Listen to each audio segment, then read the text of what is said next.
Hello, everybody.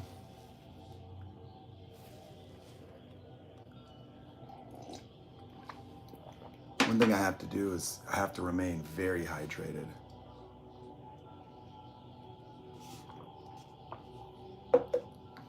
I notice when I'm dehydrated, I start to experience like different things, you know?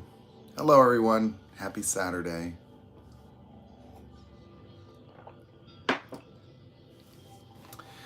We've got a special treat. Like today's focus is going to be, doing some live demonstration work. Things like trauma bonds, triggers, there's a hidden secret. And the secret is that the things we call triggers, our reactions, are psychoneurological dynamics that are fight or flight based reactions. And they have a particular crippling effect on consciousness. That meditative enlightenment worked by turning off the fight or flight system and allowing the consciousness that people experience when dreaming to emerge as part of the wakeful experience. What we do here that's different than traditional enlightenment approaches is directly attacking the ego. Now, the ego is not just the person's self-preservation or their narcissism, greed, or confidence. See, many behaviors or ways of being could look egotistical because somebody could be assertive or confident, but what we find is that outside the boundaries of our reactions and fears is our freedom, is our power, is our peace of mind. Everything that you're trying to achieve in life comes down to attempting to attain peace and freedom and love. But you see, when you experience peace, freedom, and love as part of the everyday experience of life, something magical happens where you lose your attachment to the material world and you have more efficacy in it. But without the need to attain success simply to be good enough, you find that you can function with a completely different context, a different relationship to what it is you're doing, essentially a different why. So, while you may have the same life, the purpose that you're driven by can be completely different. And that's often obscured. One of the challenges of sharing things like enlightenment is it requires a methodological approach. And trying to talk about the experience of enlightenment can transform the experience into philosophy, into understandings that could be agreed with or disagreed with. But the experience of something and the understanding of it are two separate phenomena. And so I invite your participation to be more about your experience than the understanding itself. Because certain things that you haven't experienced yet, you can't formulate a way of objectifying them and understanding. And so I'm going to actually do the exercises here. And when I do the exercises with people or offer them for everyone, you're invited to do it yourself. Because you'll have the ability to cause a breakthrough. You'll have the ability to find yourself in a Zen-like state of present moment consciousness by letting go of triggers. And that's not conventionally understood, but that's what we're going to do anyway. So if that's something you're interested in, just hang on. Because what I'll find is there's going to be somebody that wants to work with me on my TikTok live stream, because I'm live streaming both on YouTube and TikTok right now. And for those of you that are interested in a one-on-one session, my email is available. It's coachingwithnate101@gmail.com. Send an email there. The private coaching session is $200. This is not per hour, and it's not multiple sessions. It's one session is all that we require. And what makes this very, very unique is we are not analyzing you. We are not even talking about your personal life. We are going out of the mind of analyzing yourself, explaining and understanding. Because what I'm suggesting is that the world of understanding is dissociative in nature. You go through life analyzing everything. You go through life avoiding failure. You go through life avoiding rejection. Your fear of failure, your fear of rejection, your fear of being alone, your fear of abandonment puts you into a glass box. an invisible one because you look through it. When you get triggered, it transforms you by transforming your occurrence of the world around you. Notice what it's like when you get discarded by a narcissist. Notice how much that's changed the architecture of your view of life. What we do here is we work on the view of life, not you. You are always in a one-to-one relationship with your view of life. And we're removing the elements from the view that have no authentic origin. Right now, they're conflated, meaning that your view of life is essentially the combination of a three-dimensional world that you see and then your emotional relationship to yourself within that world. And so when you feel like you're not good enough, it's not just that you feel like you're not enough, but you're not enough for something. You're not enough for life. You're not enough for this person. You're not enough for this job. You're not enough for this interview. And you spend all your time trying to become enough. You spend effort trying to prove that you're good enough. And that becomes the energy of your entire life. And the stuckness within these vicious circles of trying to aspire to prove yourself to your mom, to your dad, to your family, to your work, to your friends, keeps you running in a circle. You see, rather than trying to help you feel like you're good enough, we take away the need to feel good enough because you'll feel whole and complete. If you had the peace, the freedom, the love, if you had all that right now, you would lose the need to obtain it. There would be nothing for you to fix or change about yourself, and you would start to see an objective reality. Consider objective reality is literally just seeing a physical world without any personal significance or meaning. We take out the personal significance or meaning. This takes away the trauma. This takes away the suffering. What you find is that these reactions cause the trauma, not the other way around. Psychology works on you. Here we work on your view of yourself and your life by going underneath all the understanding analysis, because you've been understanding and analyzing yourself your entire life, and you continue to build a world of knowledge, and that condemns you further. How often is it that when you get triggered, you feel like you know too much already? You shouldn't repeat the same problem. You shouldn't keep continuing to have this experience because you're too smart. You've been through this before. See, what you find is that the knowledge does not help you in the moment when you're triggered. How does knowledge help you when you're being darvoed? How does your knowledge help you when you're being gaslit? You might even know something, and then you go and you bring it to someone's attention, and then they guilt trip you.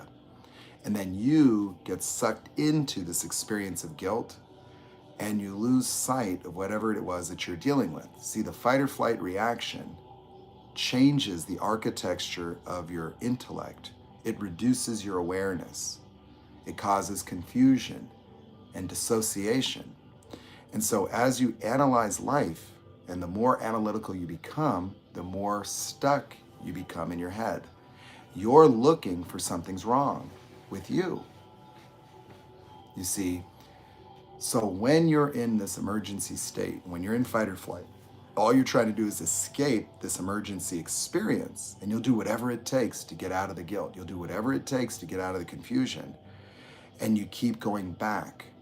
And so you're looking for this something is wrong. You're looking for something. Consider that the something is the experience of something's wrong. What causes the something's wrong is the experience itself. That the triggers are self-reinforcing based on the emotions they create. So when you experience that there's something wrong with me, the experience is a real experience, but the real experience isn't based in reality. That the experience contaminates reality rather than results from it. And so when we think it's reality out there that I'm not good enough, we try to fix out there over and over and over.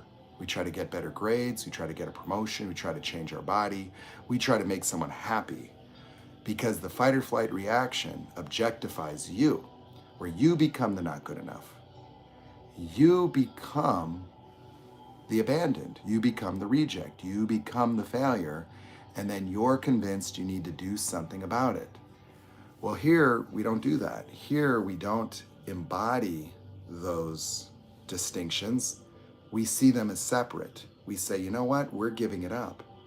I give up the right to have the complaint that I'm not good enough in my life forever. And in that declaration, we find the freedom to actually let it go for the first time.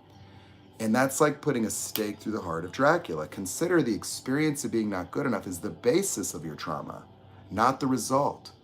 It looks like the circumstances have something to do with it. And that's why in psychology, you'll say, well, somebody has daddy issues, right? They got a divorce. They had a bad issue with a man.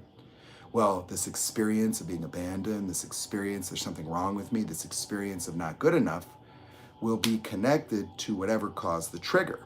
But you see, the trigger's a fight or flight reaction. The rabbit running from the fox does not make all the foxes disappear.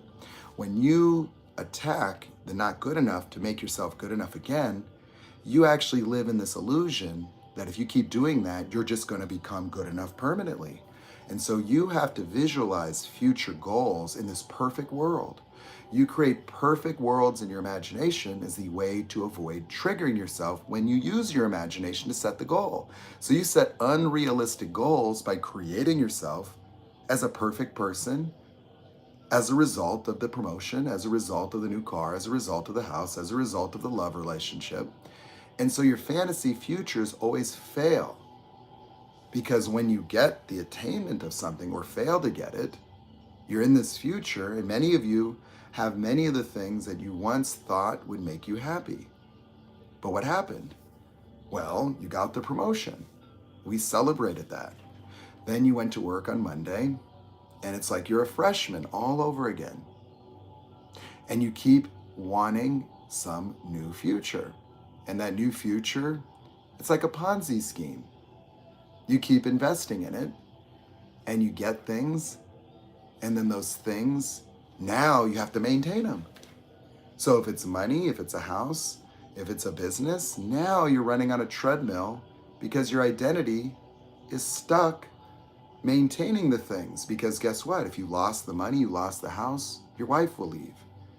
Everyone will know you're a failure. And if you lost those things, then you lose your identity. And so you become enslaved to the very things that you thought would bring you happiness. And they bring you more anxiety, more judgment. Now it's something someone could take. Now you're worried about someone stealing your car because it's symbolic for you. And so when things become symbolic of you being good enough, you become hierarchical. You become inescapably attached to constantly judging, evaluating yourself, and being subject to the judgment and evaluations of others. And then you need the hierarchy. As much as you hate society, you're a dependent. Your job title, your degrees, your accolades, your money, your neighborhood, your relationships, all become symbolically necessary for you to feel like you're good enough. And it never ends. And so that's the vicious circle, is trying to figure out how to be perfect, how to overcome yourself, how to heal. But you see, there's nothing to heal here. There's something to let go of. Letting go is not fixing yourself. It's not changing. This isn't to help you identify what's wrong with you. And that's what there is to see. That when you are outside the boundaries, that there's something wrong with you, you can see it for what it is. An insidious, vicious circle that has dominated everything in your life. That the not good enough didn't come from your mom or dad, it came from you. That you are the one that says, I'm not enough. You're the one that says something's wrong with me. You're the one that goes in your head. You're the one that says abandoned. You're the one that says betrayed. Now, people will do things. We can't change that we live in this world. There's nothing I can do to abracadabra, goodbye narcissist, nothing. What I can do is show you that you can be trigger free.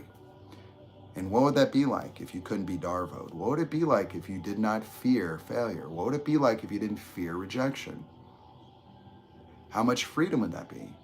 How much is your self-expression limited by your fear of conflict, your fear of judgment, your fear of someone not approving of you? It's so part of who you think you need to be that you automatically project the responsibility of other people's happiness in relationships, for example. Doing your duty. You think that you're supposed to be nice. And then your conflict avoidance creates conflict because you don't deal with the elephants in the room. You say, I don't want a conflict, Nate. And so when you say, I don't want a conflict for 5 years in a row, what do you end up with? You end up with somebody that you've never held accountable. You have no boundaries and you have a life that doesn't work. And you've been making yourself responsible for somebody else. And you're not. Somebody else acting like a jerk doesn't mean anything about you. It means something about them. But when you automatically react and say, I'm not enough, well, that's what obscures reality. When your emotions come into play and your emotions are about you, there is no healthy emotion about yourself. Emotions are meant to be experienced, but emotions are circumstantial and do not define you. They're just experienced by you. So happiness is fine. Sadness is fine. Disappointment could be fine. However, when you become the disappointment, when you become the failure, when you become the not good enough, and then you need to fix it to make it go away, any kind of stuckness, any kind of paralysis, any kind of grieving, anything that leaves you feeling incomplete, leaves you feeling broken, is not authentic. It's authentic. If you were to say, I experienced that, you would be being authentic about something inauthentic. You see, there's layers of awareness. And there is no awareness in understanding yourself. Understanding yourself is disconnecting to explain it. And all your explanations seek is acceptance and permanently identify you as this afflicted person that needs to change something. So you see, I want you to know that fixing and changing yourself is staying the same. That's basic. Yeah, welcome to everybody. Oh, everybody's trying to fix and change. We have a pharmaceutical industry and a psychology industry that has a monopoly on your mental well-being, that says, in fact, there is something wrong with you, and then you get a permanent afflicted diagnosis. But when you embody a term that merely describes a bunch of dynamics, and then that is the conclusion, then there's no more awareness to gain. Understanding is compensatory to a loss of awareness, not related to awareness. See, all your analysis covers up the experience, and many times you're saying things that are opposite of what you feel. I know I'm good enough. I am good enough. I know that. We are saying that because you feel the opposite, and you need to prove it to yourself, because your emotions often are exactly the opposite. You get discarded by a narcissist and you say, I got abandoned. Abandonment is not an accurate description of somebody that has escaped a psychopath relationship. And so if you're going to sit here and feel like a 5-year-old child that's lost in a desert, it's not even real. You have a car, you have food, you have shelter, you have a phone. Like, you're not in Death Valley. You're not left at the fire station. You're not at an orphanage. You're an adult. Adult feeling abandonment fear is entirely pathological. That is child separation anxiety on a neurological positive feedback loop. And if you're trying to fix abandonment, that's what you probably think love is. Most of your relationships are based on the avoidance of abandonment. When you avoid abandonment, you stay with people that degrade you. You require love bombing. You require all this evidence to feel secure, and therefore you push out normal people. I don't feel anything. You're not supposed to be using other people to fix yourself. You're not supposed to be a codependent. That's what that is. That's not love. Love is not indicated by your being afflicted. Like, you feeling abandoned does not mean you love somebody. It just means that you feel abandoned. Your triggers are fight or flight attachments. That's why you're like, I need them to tell me it's not my fault. Because you're not good enough trigger is what you lived within the entire duration of the relationship as you denied reality through confusion. You conveniently are confused when your soulmate's not acting like a soulmate. So you want to preserve the good that you see in other people. So you idealize people as the only way to make your future fantasy viable. And then you deny reality when your present moment does not align with your fantasy. And then you keep doing that until your world collapses around you. And you call that betrayal. You call that heartbreak. But if I asked you, what do you love about that person? Oh, how they made me feel about myself. Well, what has that got to do with them? Isn't that just about your fear of abandonment? Isn't that just about feeling understood? Isn't that just about you turning off, I'm not good enough? Putting you on cloud nine temporarily, giving you a little dopamine because you're outside the boundaries of your anxiety for 3 weeks? And so what you consider to be love, this neurotransmitter rush that somehow came from the universe, is literally just the opposite of your triggered state. And so you live as a yo-yo, a not good enough or good enough. Devalued, validated, devalued, validated, devalued, validated. And if you're going to run on the treadmill of mass consumption just to validate yourself, you're going to never obtain peace, because your peace and your love and your joy is right now. If you cannot master right now, there's nothing else. The future is just another now. And if you need something else, if you need more, then you have a grievance with reality. You don't accept the truth. So you don't have a real relationship to reality. You negate and reject reality, and you try to build a reality. You try to build an alternate reality, something where you're safe, something where you're good enough. And that's what you did as a child. I have to figure out how to be perfect for my mommy and daddy. And now you're projecting mommy and daddy onto other people. You're becoming small. And that's your smallness. See, I'm not enough is just animal flight. Fight or flight is figured out to be perfect, or I'm not good enough. So you're either going for it, fueled by the fear of failure, or you're avoiding it, fueled by the fear of failure. But either way, you're stuck. You're either in failure, or you're in some anxiety-fueled chase for some attainment, or you're maintaining a comfort zone. Your comfort zone is a negotiation where you're like, well, I don't want any more risk of failure. I don't want any more risk of rejection. I'm just going to be good enough for what I do. And I just want to figure out the bare minimum. And then when you look back in 5 years, you sold out because you hold yourself back. You're afraid of stepping on toes. You don't want to get rejected. And so you withhold your leadership and your development. You do not become an artist that way. You do not become great by fearing failure and avoiding it. Because if you're not willing to go on the skinny branches, if you're not willing to fully develop yourself in life, if your self-expression has you in the nosebleed seats, if you're looking at other people, looking up to them in the hierarchy and thinking they had a better advantage, they were born with more money, if you explain people above you and objectify them as a way to mitigate your own fears of failure, as a way to make yourself feel a little more complacent with your lack of mobility, your stuckness. If you spend all your time explaining yourself, then you're not being yourself. If you're in your head, you're not living life. Life is not lived in your thoughts, and your thoughts, your beliefs, and your opinions have no bearing on reality, no connection.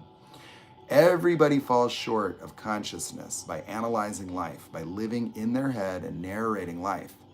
Present moment consciousness exists absent any kind of understanding, because awareness is already included in the packaging of reality. So when you see life, you have real empathy, where you can actually create the accurate architecture of other people without analyzing them, that you experience their experience, not your projected experience. And you will no longer need to fix or change other people's emotions. You will never need to do that again. Never need to do that again. You will never need to fix or change anybody, because you will be able to just see that they're just stuck. That you can't fix somebody's triggers. You cannot make somebody feel loved. You can love people, but you cannot compensate for somebody that just has pervasive abandonment anxiety. And if you're terrified of abandonment, that is not anybody else's responsibility or fault. If you don't trust other people, you don't trust your own mind. It's not the other person, it's your own discernment that's deceiving you. If you can't see the forest from the trees, you're being lost. And if you're going to walk around being triggered out there, then that is just going to repeat. You know, you don't want to just continue to be a consumer, do you? Do you want to just keep going and retire at 70? Is the way that you experience yourself right now, is it better than 10 years ago? Do you want freedom? How would you like to have peace of mind that has no necessity for you to fix or change something, then go about handling business. How would you rather have the joy, the freedom, and the peace while doing the things you love, rather than doing things and losing the love for those things because you need an outcome? How many of you have lost your passions because your passions got caught up in this good enough, not good enough stuff, and you felt rejected and you felt like a failure, and so you gave up on what you love because you don't enjoy it, because it's obligated that you're perfect. And so you're afraid to do things. You need to know that you could win ahead of time. Like, you're unwilling to do something unless someone else opens up and parts the Red Seas and says, here's your success. Just walk and do this. You want someone's plan. You want some manuscript to avoid failing. But you're not avoiding failing, you're avoiding the reaction to failure. If your reactions are going to stop you in your tracks, that's your problem. It's not that you're a failure, it's that you have a reaction called failure. It's not that you're not good enough, it's that you have a reaction called I'm not good enough. It's not that you're abandoned, it's that you have a reaction called I'm abandoned. It's not that there's something wrong with you, it's that you have a reaction that says there's something wrong with me, and it pulls you into your head, just like the animal fight or flight reaction has your dog look around your house at night to find something. You're looking for something inside your head and then objectifying yourself with what you find. And if you're going to be looking at your past and your future through the lens of fear, you're just going to continue to live in fear. If when you look at tomorrow and you have fear of failure, then you become avoidant and you become the failure. Everything you fear and avoid completely devastates your imagination. Gone. And that's why you go outside of yourself. That's why you need help. That's why you need therapy. That's why you need some magic. That's why you need a book. That's why you need Jesus. That's why you pray. That's why you're doing everything you're doing just to try to obtain the feeling of being enough. And it's never enough. Doesn't matter what you buy, doesn't matter how many devices you get, doesn't matter how much success or money. Everything that you obtain in servitude of I'm not enough propagates it.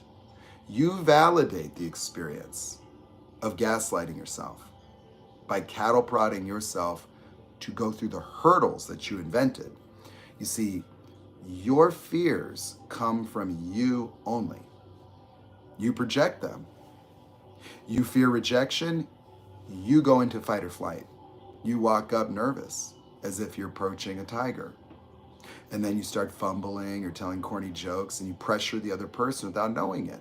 By acting inauthentic, you put the other person in the responsibility of your emotions. And then they want out. They're like, you seem like a really nice person, but I'm here with my friends. And then you want to go fix yourself. You want more money, a better body, more surgeries, whatever you think you need to do. But it's not about you being good enough. It's about you experiencing yourself through the contaminated objectification of me, a collapsed consciousness, collapsed. You use your broken emotional compass to navigate life and you're in circles. You're trying to walk your way out of this maze with a broken compass because I'm not good enough is like Frank's Red Hot. You're putting that shit all over your life and then trying to fix yourself and life when it's not adding that we need. We don't need more knowledge, nor do we need more things. We need to let go. And by letting go of the simple, I'm not enough, you find real peace. Try this. Out loud is the only way it works.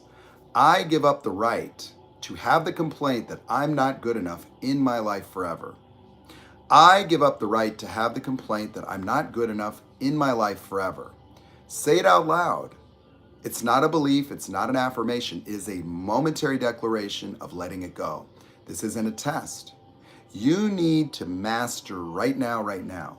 Because if you could master right now and find peace outside the boundaries of anxiety, outside the boundaries of needing to fix or change yourself, that is the key to everything.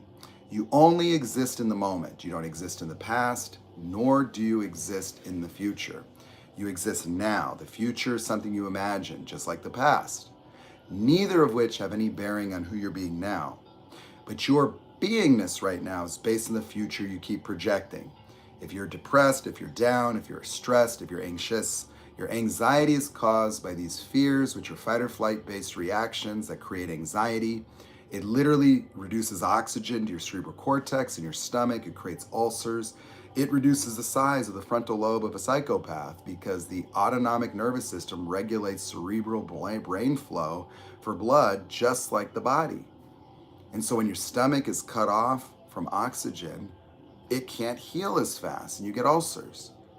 Your high blood pressure issues are caused by the sympathetic nervous system attacking you. You have fight or flight reactions that attack you. Someone over there acts like a jerk. Instead of running from them, you run to them. You go, don't abandon me, psychopath. And it's like the avoidance of abandonment will have you stay in abuse cycles, dead-end jobs, or avoid them. Because you go, well, I trusted someone.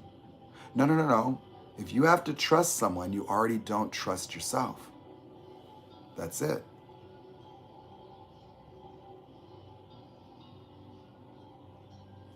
Are you moderating right now? If you're not, it's okay. It's just someone that's using homophobic. Okay. Yeah. So we did those kind of comments, you know, they're not good because it affects the stream too. Was it reset? Was it comment reset? I just blocked them. So, you know, that is what there is to do. I give up the right to have the complaint that there is something wrong with me in my life forever. Say that out loud. I give up the right to have the complaint that I'm broken in my life forever. I give up the right to have the complaint that I'm afraid in my life forever. That will delete your anxiety right now. I give up the right to have the complaint that I am confused in my life forever. Confusion is a neurological loop of dissociation. It causes an analyzing. Analyzing is what you do to compensate for a loss of awareness. And the afflicted emotions supersede normal ones. In the animal world, the present moment consciousness is the way we evolved, and emotions only added context to life. Emotions are like the taste buds of the palate of the mind, and the food is reality. And so your mind is like a mouth, and your emotions tell you about what's in your mouth. But when your emotions are always on, that's like you have a bad taste left in your mouth from childhood. And so if your mouth is always bitter and life shows up, you're spitting out the food. You're trying to eat something else. You're trying to get as much sugar in your system as possible because you have emotions that have nothing to do with your current situation. And yet those emotions come in and cause a recreation of your past. And so if your patterns of reacting and behaving remain the same, it doesn't matter what you know about the past because your knowledge is not what's giving you who you're being and how you're reacting to life. We go underneath the need to know, to let go of what's at the source of the experience, because reality takes form as a three-dimensional world that has no meaning. The three-dimensional world out there does not mean anything about you. You are not the center of the universe. And everything going on out there defines what's going on out there only. What's happening out there outside of you defines life and not you. Someone else's behavior defines what that person's doing. A hyena making a sound, if you were to have a trigger that made you feel not good enough, every time a hyena made a sound, your life would look very funny if you were someone on a safari. But that is what your life looks like in the jungle of mankind. You're like someone that's a chicken farmer, and every time the chickens cluck, you go, I'm not good enough. Let me fix myself. And now you're dressing up as a big chicken and going into the chicken coop, walking around with your brand new Amazon chicken outfit like Big Bird. Look at me, chickens. Am I perfect now? Because I'm trying to be perfect for my mommy and daddy chicken over there. I've never been good enough ever since I had my first baby chicken. I was a bad chicken mommy and daddy. And so now I dress up like a big chicken so all the other chickens don't judge me. And every time a chicken clucks, you're like, ooh, is it my beak? Is it my tail feathers? Do I need to get a chicken trainer and work on my chicken glutes? Do I need to get some chicken implants? And so that's what you're doing. You're going through life as a reactionary robot, Monday through Friday, trying to be good enough by buying it now, using cars and money and everything else to try to dress yourself up to peacock, just so the narcissists and people pleasers will be like, yes, welcome to stage. We have a good enough participation trophy to award to Melinda here. Melinda has tried her whole life to be good enough for her mommy and daddy, and finally, with enough surgery and enough money and enough Botox and enough fillers, and a career that put her on the cover of Forbes magazine, we are handing out the Participation Trophy of a Lifetime Achievement Award to Melissa, who at the age of 77 years has finally become good enough, with enough time to take 3 deep breaths before we throw her into a casket, put her in the dirt, and go get some fucking waffles. And that's it. This is your life. You're on this beautiful blue planet. Take a breath. You know, human beings have a grievance with reality, and it is because the formation of ego attacks all of us the same way. That everything that you're afraid of, I want to let you know that everybody's afraid of too. And you look up to people, and they're more afraid, so they need more shit than you. Have you noticed that the most insecure people are the ones with the most shit? The ones that want to be the president? The people that want to declare a war so they can put their name in the history books? The Napoleon complex motherfuckers out there that are running the world have created one giant plantation for you to run so that Elon Musk can get in a space shuttle to take selfies, okay? You know, Mark Zuckerberg wants to dig bunkers. And, you got the Amazon guy right now in Mykonos posing for paparazzi on testosterone replacement therapies to try to prove he's good enough. And if you want to keep up with the J-Los and the Kardashians and the Puff Daddies of the world, you want to march to the beat of misogyny, if you want to participate in this victim culture of trying to figure out who made you not good enough, if you want to keep endlessly ruminating about what's wrong with you so you could go seek acceptance through your latest diagnostics, that's all the same horseshit. That there is no understanding that has ever set you free. It merely temporarily turns off the something's wrong with me. We need to get rid of the something, because there is no something. There is nothing wrong with you. We need to let it go. You see, the foundation of the experience of something's wrong with me is the experience itself. It is a fight or flight based inquiry that normally drives an animal to inspect the animal jungle. When a trigger happens to an animal, its mind expands and it wakes up. It's looking for owls and hawks. That's why the rabbit has these big ass ears and it's looking around. It doesn't want to get eaten.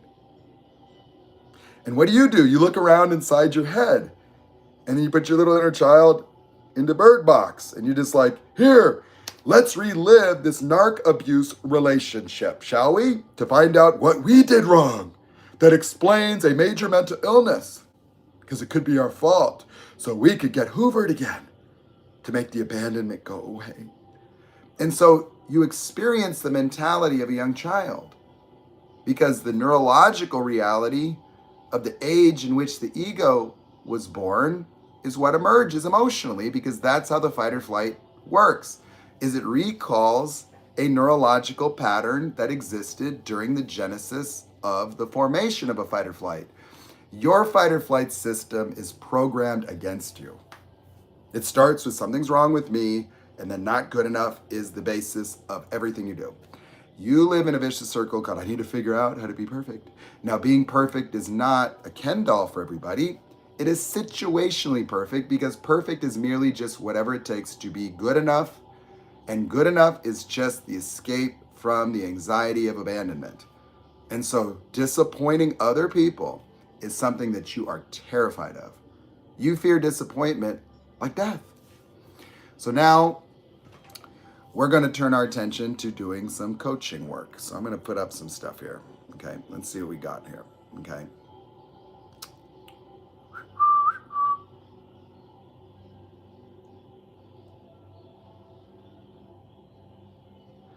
So if you take a look at this background, for those of you on TikTok, this is the genesis of ego at the top.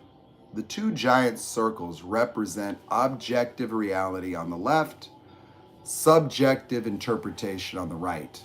The right was created in a single moment and represents all the objectifications of me that are merely emotional observations the child attributed to themselves to explain what they were dealing with. And so an arbitrary event caused it. The first fight or flight reaction of a child's life is what gives birth to the ego. And the ego is a psycho-neurological dynamic relationship to reality where your fears of failure project onto reality, and then you navigate those fears like an animal navigates the jungle. So you're walking in the human concrete jungle, avoiding abandonment, avoiding being not good enough in the assessment of others. And your participation in life is all about where you rank in this hierarchy. And it doesn't mean you need to be the best. It means you need to be stabilized. And for you, stability is a negotiation between your fears of failure that you want to avoid by not trying and your need for validation to become good enough in the assessment of others, where good enough is an average person. You just want to be whatever it takes for you to not get abandoned, aka fired. To not be abandoned, aka fired or divorced. And so you keep doing whatever you think you need to do to beat back your fears. And everything you acquire now becomes symbolic of your identity. Your identity is a department store mannequin, a caricature, an adaptation to life, a cultural phenomenon. A man, a woman, whatever you think that is, whatever you were raised to believe you needed to be, and you're acting it out as the only way that you think you could attain peace, happiness, love, wholeness. Now, that wholeness, peace, and love that you cannot obtain is obtainable right now. Right now. I give up the right to have the complaint that I'm confused in my life forever. Out loud. So now we're opening it up. Anybody that wants to do the $2 check coaching, it's $25 right now on my live stream to just do the trigger release as a demonstration of what real peace is like. I don't care if you have a trauma bond. I don't care if you're being divorced. It does not matter what you're up against right now. What I promise you is that if you do the work right now, everybody at home can do it with you. I charge $200 for the one-on-one awakening experience. And it's not mystical, it's neurological. It's been described as mystical. Awakening is real. Meditation causes it. It can happen spontaneously. When it happens outside the boundaries of a methodology, it can be dangerous. It can create psychosis because it could be so transformative in nature. But it can result in mania, it can result in other behavioral anomalies, and psychology considers it dissociative to not have an ego. To lose personhood and have present moment consciousness emerge is something that is not within the boundaries of current psychological knowledge. But keep in mind, we were drinking mercury 100 years ago to cure a urinary tract infection. So you have to understand that every single field of study is a continual process of more awareness. And psychology is the toughest because the mind of the psychologist is contained within the same pathological paradigm as everyone else. And studying the mind, if you have not noticed, does not master anything. You could study Kung Fu by getting a PhD in kinesiology. You could read Bruce Lee's Jeet Kune Do books. You can get all the books. You could watch every Steven Seagal movie. That is not going to be the same as mastering martial arts. You could understand everything about throwing a baseball and be unable to throw a baseball. Stephen Hawking could tell you all the physics of throwing a baseball, but he's not going to strike anyone out. And so the knowledge pertaining to the mind does not free the mind. It just describes it. And so all the analytical thinking you do just creates a story, creates an out, creates a way to absolve yourself of some measure of guilt or responsibility. But that's all it does, is it gives you something to give to people to try to get preemptive acceptance for maladaptive behaviors for which you have not gained any control over. If you want to be in full dominion of your mind, you have to be outside the boundaries of automatic. You can't be on automatic pilot, talking to yourself, failing to just be able to connect to the moment. You'll never get there. You don't get to the moment by obtaining money, by obtaining validation, by buying things, by proving yourself. All you do is entrench yourself and validate the underlying drives that bring you there. So, who right now has courage to step up? That's what we're looking for. I'm looking for somebody that wants to do the work. $25 is what it is. Send it to the Cash App, I'll pull you up. This is the best thing you could ever do. It'll be the best investment you ever made. You know, this is not attainable. That $25 will teach you more than a $200,000 education in psychology, because it will put you outside the boundaries and it'll open your subconscious mind in a way that you would never have the ability to experience on your own. That's a promise. I've trained my whole life to do this. So that's up to you. If you want to do it now. If you think you can understand your way to what I'm talking about, you never will. It is not obtainable through understanding, it is only obtainable through experiencing. The world of experiencing present moment consciousness has nothing to do with the world of explaining it. Explaining it is bridging the gap from the experiential realm to the world of analytical thinking egos. You see, in the world of experiencing life, there's no voice in your head. There's nothing between you as an interpretation. There is no interpretation because there is no meaning.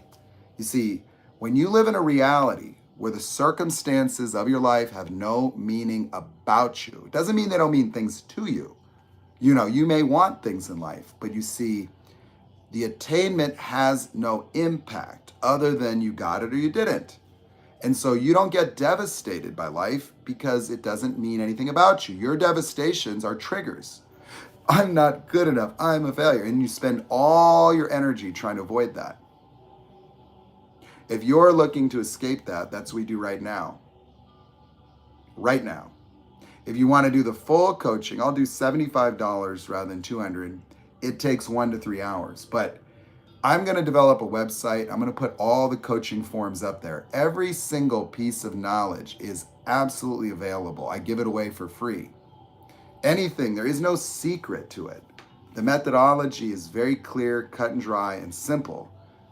The execution is not that simple because your ego is going to try to do it. Your ego wants to fix itself. Your ego actually thinks that your suffering is normal. You see, you believe your suffering circumstantial. You think that your traumas are the result of it. You believe that you have an entitlement to be broken. You believe that you can explain everything about your life and that's good enough. It is not. That you will never escape that. That is the truth. The truth that sets you free is that you have to let go of the triggers or they dominate you and they create the illusion that your circumstances are what causes your suffering. Your circumstances have nothing to do with your suffering. Your relationship to the circumstances. Do you want to be Daniel Craig in your life and be able to be an escape artist? Do you want to be the Jason Bourne of your world? Or do you want to be the victim? You're going to sit there and keep sobbing and be a victim? You're going to talk to yourself about life forever? You're going to sit here and keep explaining why you don't have what you want to people? Are you going to keep blaming your mother and father? Are you going to live as a diagnosis? Are you going to sit here and allow them to tell you who you are? Are you going to be a page in the DSM-5? Or are you going to be a page in the Book of Champions? Are you going to be going to the tree of life or the tree of knowledge of good and evil? Are you going to continue to live in the duality of ego? Are you going to continue to propagate your own suffering and have no awareness of that fact? Are you just going to be a consumer? Are you going to be a victim? Are you going to point to Congress and wait for them to fix you? Are you going to wait for your psychologist to fix you? Are you going to wait for the pharmaceutical industry to fix you? Are you going to wait for the NRA to get our school unalivings to stop? Or are you going to be a champion in your life? When are you going to exit the fear of failure? When are you going to be the star of the show? When is it your turn? When are you going to be the champion? If you want to be the champion, then you have to get rid of what's in the way. And you're not going to be a champion by going around talking to yourself. That if you need to talk about life instead of living your life, then you're in the peanut gallery of your own experience of life. If you're in your mind talking about life, you are a victim to life. You are a victim to the life you've created. You are 100% accountable and responsible for the living of your own life. There is nobody else responsible for your life. And if you don't accept the responsibility for your life, then you forfeit all the power, because responsibility is cause in the matter only. Responsibility is not an assignment of blame, shame, or guilt. If that's what it is to you, that is why you're lost. If you need to get rid of the responsibility so that you don't have the shame and the guilt is already there. It's already eating you like cancer. That's what we let go of. I give up the right to have the complaint that I'm ashamed of myself in my life forever. I give up the right to have the complaint that I'm guilty in my life forever. I give up the right to have the complaint that I'm embarrassed in my life forever. I give up the right to have the complaint that I can't in my life forever. How many of you say you can't and shut your mind down to what's possible? Can't is your first response. I can't afford this. I can't do that. I can't. And then you spend all your brain power explaining the lie of I can't. You know what the truth is? I don't want to. The truth is I'm afraid. The truth is I don't believe in myself enough to use my mind to figure out how I can. And so I've resigned to I can't as a way to deflect the truth. And so if you say I can't as a first order of defense against life, you are lost in the sauce, my friend. There is no can't. There is no figure it out to be perfect. I give up the right to have the complaint that I need to figure it out in my life forever. I give up the right to have the complaint that I need to be perfect in my life forever. I'm waiting for one champion. I'm waiting for one person to step to the plate. $25, I am guaranteeing you a completely new paradigm of reality, something you've never seen before, and you cannot understand your way to it.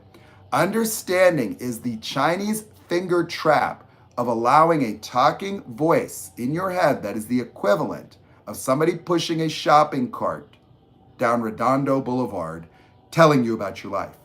And if you're going to sit here and narrate your life like an evil Morgan Freeman, if you're going to be the jury, the judge, the executioner, the arresting officer, the prisoner in solitary confinement, living in pervasive fear, totally dissociated and disconnecting it and faking it till you make it, then this isn't for you.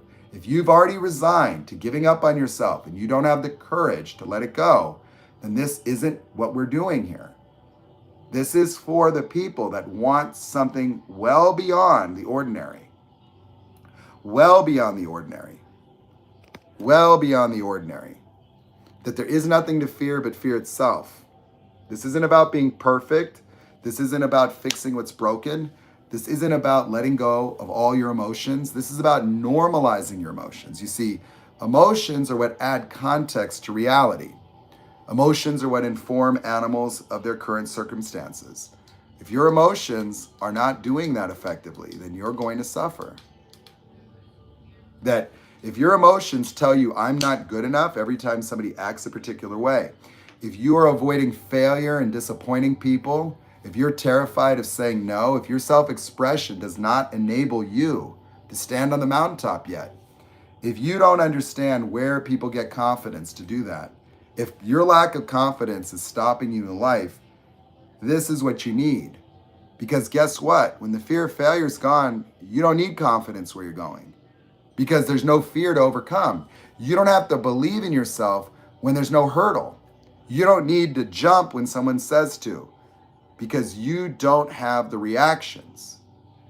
So when you don't fear failure, you naturally act like your normal self. Could you imagine if you could just be your normal self in front of any number of people? Could you imagine what it would be like if you didn't choke? Could you imagine if the anxiety was gone when you need to speak in front of people? Could you imagine, rather than fearing and procrastinating the things that you love, You actually felt inspired because you could see the future. You could see the cause and effect relationship of reality rather than looking at the hierarchy and the failures. When you look at your fear of failure and you see how far it dominates you, many of you have lost the ability to ideate. Many of you can't even dream anymore. Many of you's view of the future is demented by your past, and you don't even allow yourself to imagine what I'm talking about because you're so resigned, stuck, and cynical. You want to believe that you can fix yourself the easy way. You want to get rich quick. You want the secret. You want to manifest. You want to do everything to avoid yourself, including displace your own responsibility onto therapists and this monopoly of the mental health scam of medicating every American and telling them that their anxiety is unfounded. Huh? You mean in a world where your children go to metal detectors, where you've been fleeced, where the government is in trillions and trillions of dollars of just unmitigated debt, where the war industrial complex sends your children home in body bags and they tell you that's for your freedom, and we don't want to grant freedom to anybody here, where the Bill of Rights and the Bible are toilet paper in America, and everybody's a victim for having type 2 diabetes and they want to point to someone else?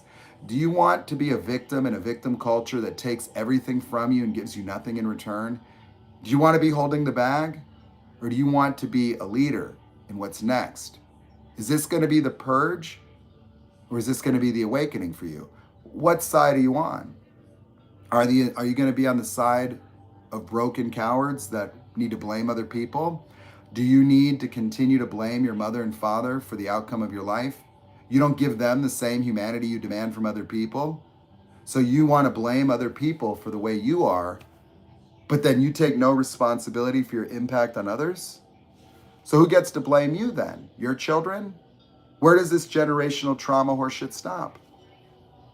This is it? So you've compiled your bag of excuses and you're complacent. You're just, you know what, Nate? I've accepted that I'm nothing. I've accepted that I'm just going to be a pawn. I've accepted that I'm a robot that needs a 9 to 5. I've accepted that my identity is a job title, an astrological sign, and a name. I've accepted that all I can do in life is try to be perfect and fail. All I can do is acquire things and look at them to try to find myself within them and find nothing. I've accepted the fact that I'm an empath and I'm just going to be narc-abused the rest of my life. I've accepted that I'll never be good enough for my mommy and daddy, therefore never good enough, but I'm going to keep trying anyway. I've accepted I just can't. I've accepted that I'm just this way. Life is this way. It is this way. So I have surrendered all childlike wonder. There is nothing new coming my way. It's going to be yesterday repeated like the Twilight Zone, and I'm just going to keep setting goals and fantasies or just give up on myself and be resigned and hide out. And that's it. And I'm just going to go through cycles like that. I'm going to try to figure out how to be perfect, and then it's all going to fall apart, and then I'm going to ruminate, and I'm going to keep doing that. Is that what you're telling?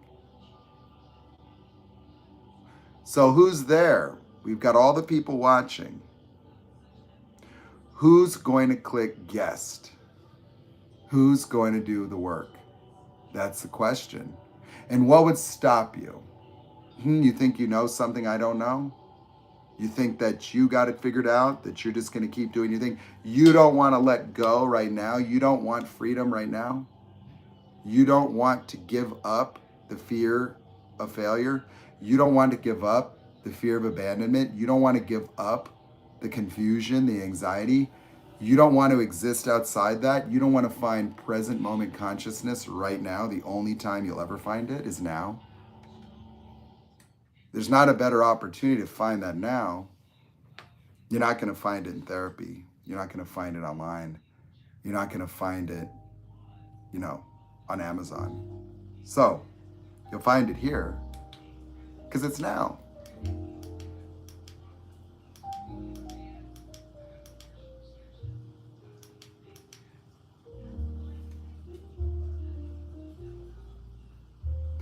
Okay. Do not email me for a $25 coaching session. It doesn't exist. So this is only now. I'm not going to just keep offering that. If people are too afraid to do it, that says a lot. It says a lot. That if people are afraid to do it, well, you know, it's not really that much of an investment for what I'm offering you. And you will, experience what I'm suggesting. You will. So, it's not conventional. It's not going to be anything that would be conventionally explainable, but that's fine. The earth being round wasn't conventional either. Psychology is a subjective field of study that has no scientific basis. You can't have 12 different subjective interpretations of reality. All these different models and modalities of healing something, but you see, there's nothing to heal. There is no emotional damage. Emotional damage and trauma is just the misinterpretation of psychology because it has no efficacy. So everything that they explain is aligned with the fact that there's nothing they can do. So if you say an emotional abandonment, well, what is being abandoned? Nobody. You can't be abandoned as an adult. You can experience it, but the experience isn't real. Why would you need to feel those feelings? You don't. Emotions are supposed to guide you in life, but what guides you into your head? Like, why would you fear failure? How does that help you? To be successful? Well, success is just the antithesis of failure anyway. And so there is no reason for it because it condemns you. And so emotional experiences that devastate you are all pathological in nature. There is no real need for the catalyst of success or the anti-abandonment drive that you have. There is no reason for not good enough to define you. There is no purpose for that because this is a pathological paradigm. That this unchecked ego is universally destructive, both on a personal level to your mental and physical well-being, from your ulcers to your anxiety, to your wellness, to your fulfillment in life, to your joy, gone. But on a social level, when you have 400 million people that are chasing their tail to crawl up a subjective ladder of good enough, where the goalposts keep changing, where yesterday's success is today's failure, where this amount of money is no longer successful, and this standard that we created, this patriarchy, no longer applies. And so all these egos are like, what do I do now? The patriarchy's gone and women have changed. Well, the patriarchy caused the problems. And so the system is broken. People are falling through the cracks. We've got links in bios and incels and all 45 school unalivings. And this is on the watch of psychology, which is the modern Catholic Church, with a monopoly that'll burn me at the stake and say, well, you're not trauma informed. Yeah, I don't make PTSD people jump off of things because they get no relief from talking to you about Afghanistan for the next 20 years. So it's irresponsible and neglectful to turn over our mental well-being to the most afflicted people, the psychologists. There's no mastery in learning this knowledge. It's useless. It doesn't impact one's discernment. It doesn't prevent them from marrying narcissists, and it doesn't even check their own mental health at the door. Anybody who can afford a student loan can get a PhD in psychology from any university and not even be screened for a mental health disorder, not even captured in the community of people. They could come out of there with any mental health disorder completely unchecked, and it doesn't make a difference. You could be the next Hannibal Lecter. And nobody noticed. And so amongst all these experts, you literally got through the system and now certified to go help people with their mental health. And there's no mastery involved in flashcards and plagiarizing and parroting, Sigmund Freud and Carl Jung for your dissertation. Memorizing what the ego, id, superego is, and needing a desk reference, cliff notes to play crossword puzzles with people's minds. That's a therapist today? Such low command of the knowledge that they need a desk reference to help them. They need to open up a book to take a refresher. 200 grand later, and they can't figure out what the fuck's going on with people well enough to stop what's happening in our society. Well, if you go and do a little homework, you'll find that the divorce rate for a PhD, master's degree, and bachelor's degree across all income spectrums compared to the same degrees in engineering have a substantially high divorce rate. So the study of psychology not only is not correlated with better relationship outcomes, it's correlated with the opposite.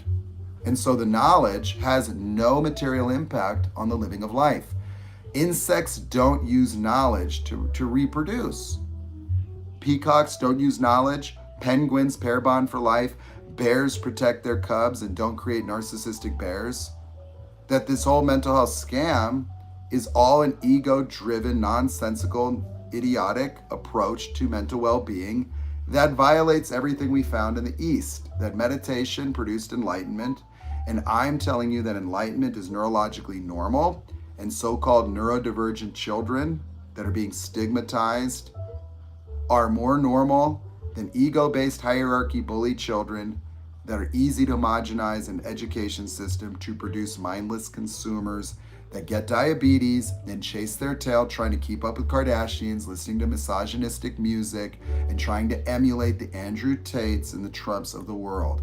And so if all you do is try to become good enough in your life by buying shit and participating in this consumption culture that has bankrupted our civilization, that is the Tower of Babel. And the truth setting you free is what we're talking about doing.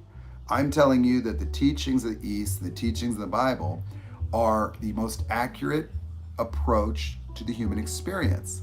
And I can explain early childhood development and how that correlates to the experience of meditative enlightenment, and tell you that the neurological positive feedback loops in the amygdala that keep reproducing, I'm not good enough, and something's wrong with me, and abandonment are easily addressed in one conversation with no healing journey necessary. If you want to know what being a genius is all about, then your mind has to open. We have to breach the divide between subconscious and consciousness, because your subconscious is your higher self. It is a fully developed brain that you have not turned on yet. Because if you're walking around as an abandoned 5-year-old in life, being herded by the news organizations and the magazines and social networking to total conformity and fear, if you fear your boss like you fear your mommy and daddy, if you're being neurologically maintained as a subordinate and small because you can't say no, if you go into confusion, if you could be Darvoed, if you could be guilt-tripped, if you literally guilt-trip yourself, no, you're stuck in the twilight zone. We're trying to get you out.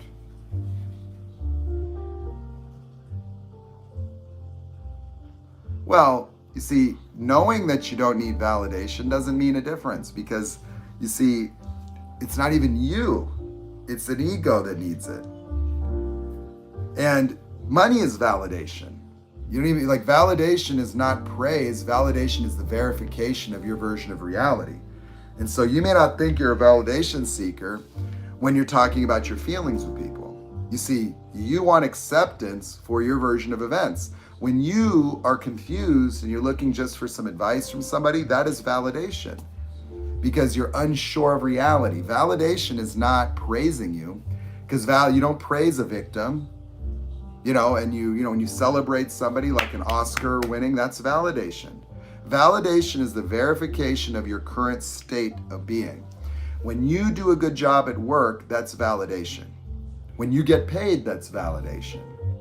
Validation is just crossing go and collecting 200. Validation is getting a ticket at the parking garage and saying, I was here. Validation is required for the Peter Pan of your false self to continue to propagate. So if you consider validation to be seeking praise, no. A victim doesn't seek praise, they seek confirmation. Validation is confirmation of me in an incomplete world that depends upon a hierarchy. Your identity is validated, recognized. Your need for a degree program, your need for a job, your job description is validation. Like, everything you are is validated. You live unaware that you are entirely a validation-based experience of life. And validation is not just praise for success. Validation is the confirmation of your misinterpreted reality because you're never sure about it. You're never sure about what's true. That's why you need other people. That's why you need a hierarchy. Just doing a good job as part of your duty is validation. When you look at the experience of your boyfriends and girlfriends and you want them to be happy, their happiness validates that you did a good dinner. When you do a good job at work and people are happy with the product you produce, that's validating.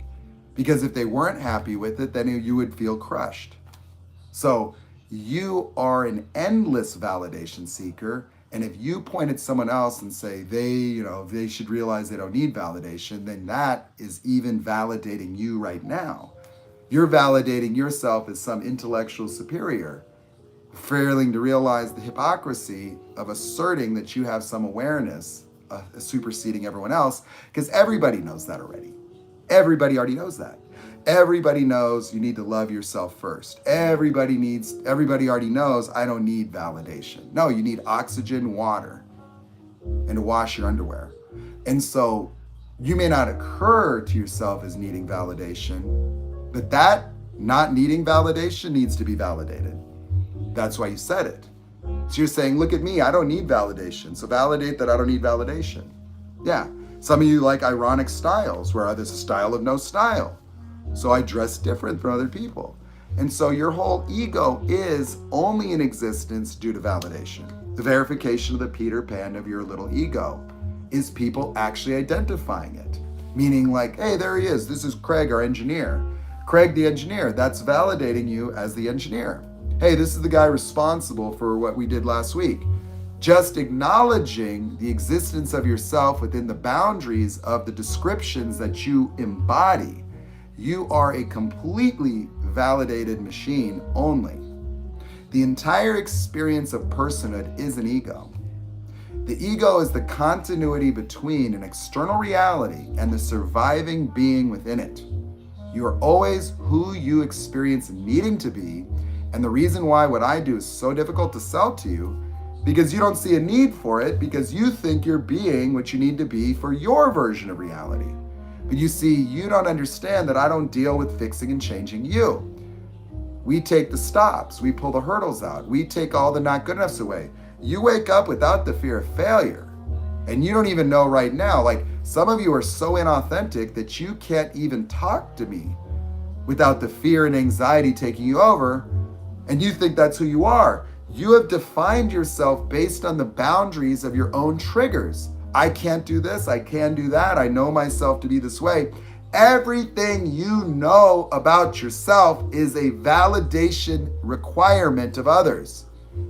Everything. There are no boundaries on consciousness. Consciousness does not have a personality. Consciousness has infinite beingness.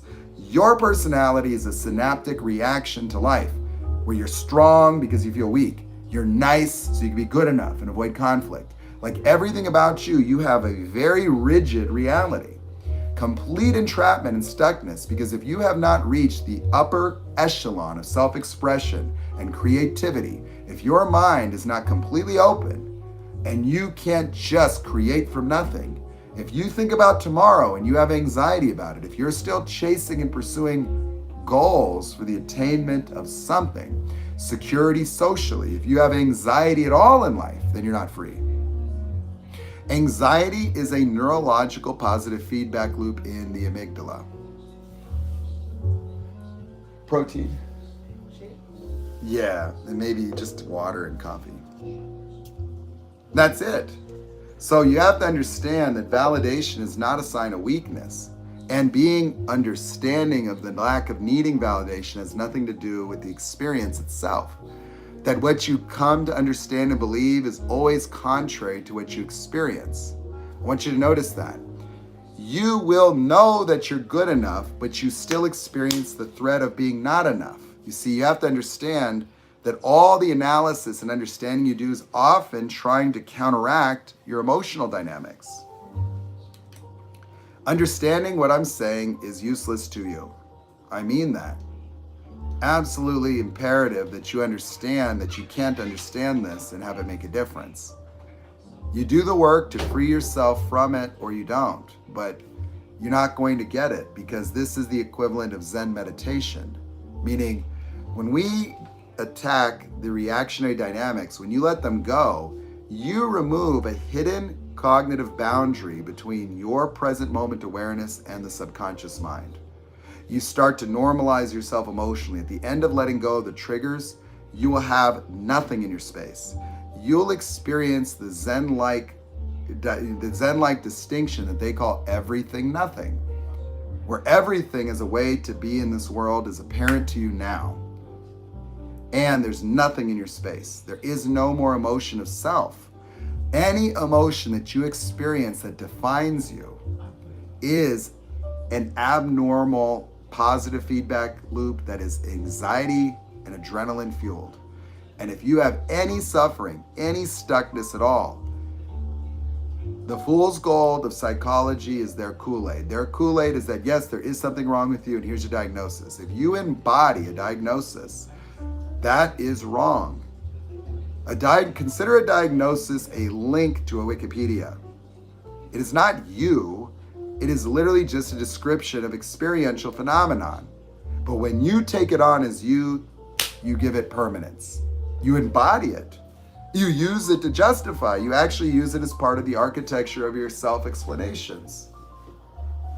That's not what you want. That is not self-awareness. You do not have self-awareness and understanding in the same space. Understanding is compensatory to a loss of consciousness. Understanding and figuring it out is a secondary domain of consciousness that is infinitely small and projection-based. It is a paradigm of reactions only.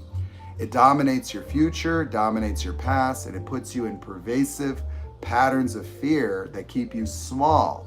Outside the boundaries of it, the smallness disappears, where there is no hierarchy. There is nobody bigger or smaller than you. There is nobody that you can't talk to or approach. There is no crowd size that does anything. There isn't an amount of people that you could put in front of me that is going to make me feel any different. I will see 100,000 people that are afraid to stand here. That's all I'll see. That everybody's afraid of everybody, and there is nothing for me to fear with people. I don't exist in their imaginations. I am not their thoughts. I do not need to fear anybody's thoughts. I don't care about where I rank socially.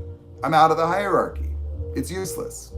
It's devoid of fulfillment. It is a slave ship for egos only. It is nothing but selling your soul. Living in fear and trying to overcome the same experience over and over is the twilight zone, Monday through Friday. It is a life of sleepwalking and slavery that will make billionaires and make people slaves. That is it. Nothing more. Consumerism is a willful use of psychology to inflict children, to individuate themselves and be ignorant enough to think that parroting other people's ideas for the purpose of test taking is intelligence. No, it is the segregation of intelligence only. Teaching children to be the way that people have been being in this modern life is like drinking through your asshole. Because you do not learn through your earball. You have to see. You have to use your imagination. When what you know is not alive and real in your life, it does not improve your capacity to navigate. If your reality is dominated by the fear of failure, the fear of not being good enough, that does not go anywhere, no matter how old you get, no matter what you know. It only gets worse because you fill your brain of the same crap. Like if you keep stuffing knowledge into your head, all that does is give you longer rumination spells. You're bearing the simple architecture of your reality with that conflated nonsensical knowledge of psychology. All you're doing is enhancing your explanations to absolve yourself of the accumulated shame and guilt that defines your life. You know that you've sabotaged and sold out. You know that. You knew the whole time with the narcissist, and you know that.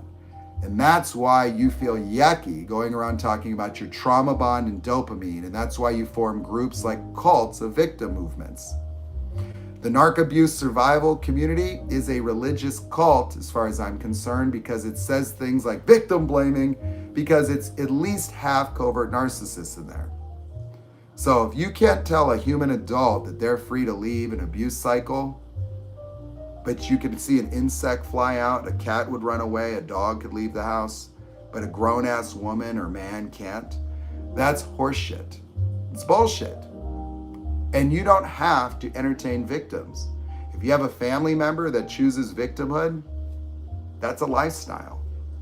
And if they're going to be using you as a crutch to make up for a lack of love in their life and they don't take responsibility for their life, well, that's a problem. And that's a sign of covert narcissism. And so covert narcissists are called grandiose victims for a reason, because they just are victims.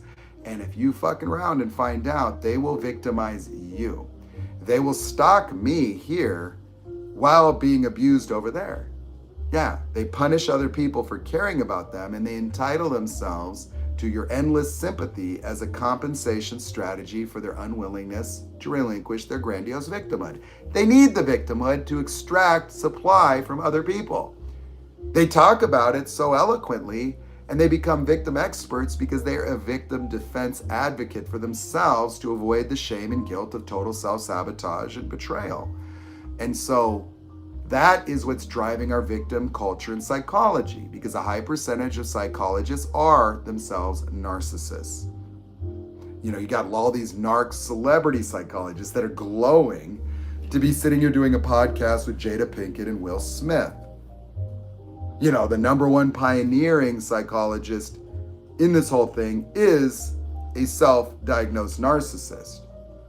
And so when all the knowledge is coming from people that have no empathy or real understanding of what the dynamics of a normal person could look like, you know, it promotes grandiose victimhood and affliction and stigmatizes people like borderline personality by even categorizing them with narcissists, because the average therapist is too incompetent to even know what a narcissist is.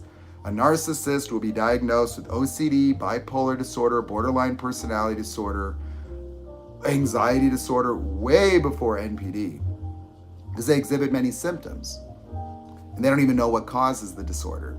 It's a neurological condition caused by the fight or flight mechanism being invoked in children before they can talk. Before they had a discernible me, before they had the ability to have object permanence and emotional permanence, they get stuck in a neurological loop of childlike mentality, with short duration emotions, and only the caregiver mechanism that reflects the emotions of the mother makes them deeply afflicted by the emotional changes of others and needing positive emotions to be reflected back upon them, and have them only see other people through the lens of entitlement, because people only exist to satiate their needs. Their very small emotional bandwidth means that projection is the only mechanism through which they can create another person in their imagination, and their current emotional state will always be the basis of how they see people, creating paranoid ideations and even creating projected lust in the form of victimhood, meaning a woman with covert narcissists, she will induce someone to cheat on their wife and then be the victim about it, because she'll feel seduced, because she will experience her lustful thoughts as that of someone else. She will both be the victim later and at the very beginning be the instigator. So that is why they're dangerous, because they will then feel entitled to go to human resources. So they could ruin a family, feel good about it, and then get paid and then move up the ladder and continue to be a succubus on some man somewhere. And then they keep punishing people because their sadism makes them envious of stable, healthy relationships. And so they see a married man as a challenge, and ruining that man will be their objective, especially being envious of the wife. And once they get what they want and destroy the family, then that's like Andrew Tate getting a new Ferrari and they move on. And so they destroy the lives of people and then move on. Because once they've proven themselves as better, being able to get this man to want to leave and destroy his family, then they're the victim. And then they move on. And so that is a covert female narcissist with sadism. And so, you know, they are so dissociated that they actually recreate the past, because they have the convenience of being nearly totally neurologically blocked from themselves. They're a few levels of sympathetic activation away from full-blown schizophrenia. So they make up a significant portion of the narc advocates. Why? Because everybody can relate to victimhood. Everybody wants to hear about the big bad narcissists that ruin their life. Nobody wants to hear about I'm not good enough, and therefore my trigger became my vulnerability. Nobody wants the baby food of responsibility. When responsibility is all our power. Responsibility is cause in the matter. Responsibility puts us in the driver's seat. Accountability, responsibility. If you don't have responsibility, you've lost the ability to respond to life. If you can't account, then you do not have power. So if you go, I don't have accountability or responsibility, it's the narcissist that does. So you're going to turn over the trajectory of your life to mentally ill people and psychologists that are mentally ill and have no idea what the hell's going on. If you're going to try to find yourself in the DSM-5, or you're going to try to find yourself at Pfizer Pharmaceuticals, you're going to try to find yourself in the horoscopes, you're going to try to get a tarot card reading. If you want to read a magical thinking book and start doing vision boards, you are totally avoiding something. And what you're avoiding is the risk of life. You're avoiding failure. But you see, failure means nothing. Failure has no meaning other than I wanted 8 and I got 6. Well, if you get 6 instead of 8 and you go, I'm the failure, and then you hide out in life, well, that's your problem. If you can't just be on the path and develop yourself, the best teacher is the experience of living. But if you need to be perfect first, so you need to be the most skilled artist and musician first before you're willing to get in front of people. But don't you realize getting in front of people is a skill? But so you stop yourself from all the development that being engaged fruitfully would provide you, because you think you need to be perfect on the front end to avoid the reactions that damn you, because you already know what happens to you when you get triggered. You know what happens to you when you feel not good enough. You know what happens. You hate the transformation of your triggers, and that's all you're avoiding in life. The only thing you're avoiding in life is the projection of rejected me, the projection of not good enough me, the projection of something's wrong with me. And then you avoid life. You avoid women, men, everything. So you avoid success because you're terrified of the way you react to failure. That is it. And then you project that out there and you have an animal fight or flight attack when you approach something. And that's where your procrastination comes from. If you want to end procrastination, we got to get rid of the inauthentic fear of failure. We got to get rid of that because it's a fight or flight paradigm that turns the opportunity of life into a bear cave. You're looking at this beautiful blue planet of anything is possible for your life. Anything that you put your mind to is possible, but you can't put your mind to it because the moment you try, you get triggered.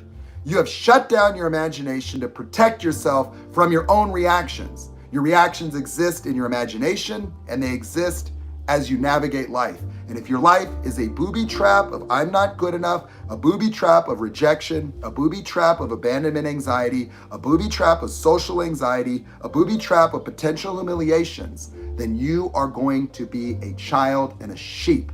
And your mind is going to keep you in a state of dissociation, and you're going to look for everything to displace responsibility onto, including terminologies, including your past experiences, including trauma events, and none of it is true. It is all a smokescreen for an analytical child that dissociated one time and formed 35 reactionary devices called triggers that define every single aspect of your thought process.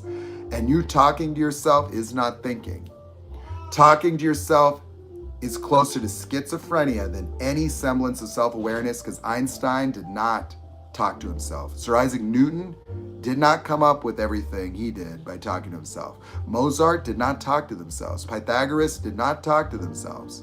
You want to use your creative mind to visualize? You want to open up your mind to the space of what you have when you're dreaming? You want everything in your subconscious to be a play field? If you want to be able to astral project through every moment like a G, do you want a G pass for your past?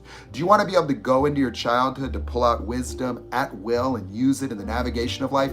Do you want everything that you've experienced to be a well of knowledge and awareness? Because now you see that below the I'm not good enough was the real deal Holyfield reality the whole time, and your subconscious mind holds the secrets to the awareness that has been kept from you by a system. So if you want to stay indoctrinated into a system that converted you into a hierarchical puppet, chasing the department store's recommended clothing, participating in planned obsolescence, 99% of your energy consumption driving Titanic vehicles that you got to refinance. If you want to sell out your entire life to try to chase the good enoughs, if you want to be another Kardashian and put a link in your bio, if all you're trying to do is be some alpha jerk so that people will say you're good enough someday, and it's emptiness, that's all you're going to get. Because if people just want to love you because of the shit you got, what happens when you lose it? What happens when they come and take it? Oh, well, you file bankruptcy and then nobody comes to the pizza party anymore. You already know that. And so everything you do to attain the validation of others, you sell yourself out. You transform yourself into the good enough that they expect. And then you do it and nobody gives a shit. There's no thank you. They come and eat the pizza every week. They take the money. They let you buy whatever the hell. They get validated by hanging out with you socially. And when going gets tough, then the cowards bounce. Oh yeah, everybody that was using you, when you need something, it's gone. Because the only thing that they wanted was to be around this bullshit. They wanted to be around your money. They wanted to be on the boat you bought. They want to ride in the car. Oh, they want to come and eat the barbecue. But guess what? The moment you can't pay that credit card bill, they're in a different VIP booth. Yeah. All the people that you think give a shit, that celebrate you, they give a shit about what you're doing to get their validation. If that's all you're going to be, that is why getting a rich person in the kingdom of God is getting a camel through the eye of the needle, because they know if they let all that go, then who they portrayed themselves to be disappears. There's no fulfillment there. You want to be surrounded by Kardashians and call that love? You want to get the next J-Lo? You want to be good enough for somebody and then get devalued? You want to be, Ben Affleck and start drinking again? Because you go back to J-Lo and then, 8 months in, she's devaluing you while she's working out. You're not quite enough, you need to get some more Botox or she'll feel uncomfortable when the paparazzi come to take a picture of her ass in Malibu. Your beer belly wasn't good enough. She tells you to put a shirt on, TMZ's out there. Is that all you want to be? You want to be a plastic puppet? I'm just saying. That's what this world does to you. It gave little girls Barbie dolls. And we're like, we used to talk about this. Dude, when we were young, there was controversy because Barbie had like Dolly Parton boobs, Is this good for kids? Oh, it's just a doll. Nobody worry. And your dad's getting Victoria's Secret catalogs. And now they had to create a new doctor. The plastic surgeon. Plastic surgery. And you bring your Barbie doll with you. Doctor, can you make me look like this? Oh, of course. So you could avoid narcissistic discards. You literally have been fully externalized. So it's the alpha males buying VIP booths to have a beauty competition and using their biological response system to evaluate your worth as a woman. And you got to do squats, pole dancing classes.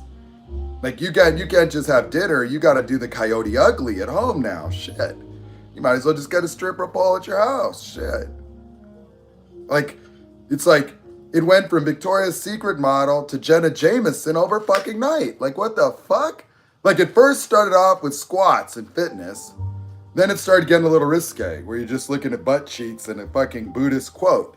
You're like, what does, believing in yourself have to do with this ass? Then it started looking like lingerie. It's like Victoria's Secret everywhere. Now, it's just straight, topless at the gym, taking your panties off in the grocery store and link in the bios and incels. And I'm just like, this is what it came down to. This is the complete destruction of a society. And the Grammy goes to the 2 strippers for wet reproductive organs. The touching music of our generation. Your music is making it rain on them, and my reproductive organs are ready. And, and then we got like the white country victim music, like every woman's cheating on them and they're heartbroken all the time. It's like, God damn, man. And I got a diesel truck and Melissa left me with the Puerto Rican man. I lost my job to a Mexican, couldn't afford my diesel gas. So I'm ready to patrol the border, America, with Jesus, and it's like, what the fuck is going on here? This is idiocracy shit. That's what we're going through here, and I'm trying to tell you, you got to get off this not good enough shit. Not good enough for this shit show? What are you, eating lead chips and crayons for breakfast? The fuck's going on here? Botox, plastic surgery, nutrition, this, that, like, you're doing everything to just mind screw yourself. You're praying, you're popping pills, you're doing therapy, you're getting tarot card readings, you're going to psychic network shit. You pray, you're church, reading the Bible, drinking ayahuasca juices, watching fucking Joe Rogan, trying to activate your Anunnaki DNA, doing vision boards, and wearing the Holy Cross and praying to Mary, Mother Magdalene to bless you with some coins, and trying to invest in crypto while getting catfished by someone in Pakistan because you're fucking lonely. And this is your world? You need to get your love handles injected into your ass cheeks and get 500 cc's of saline pumped into your chest so you won't get abandoned by a narcissistic soul sucker? So you could earn your way into Mykonos to be walking around in a G-string for a 60-year-old child predator?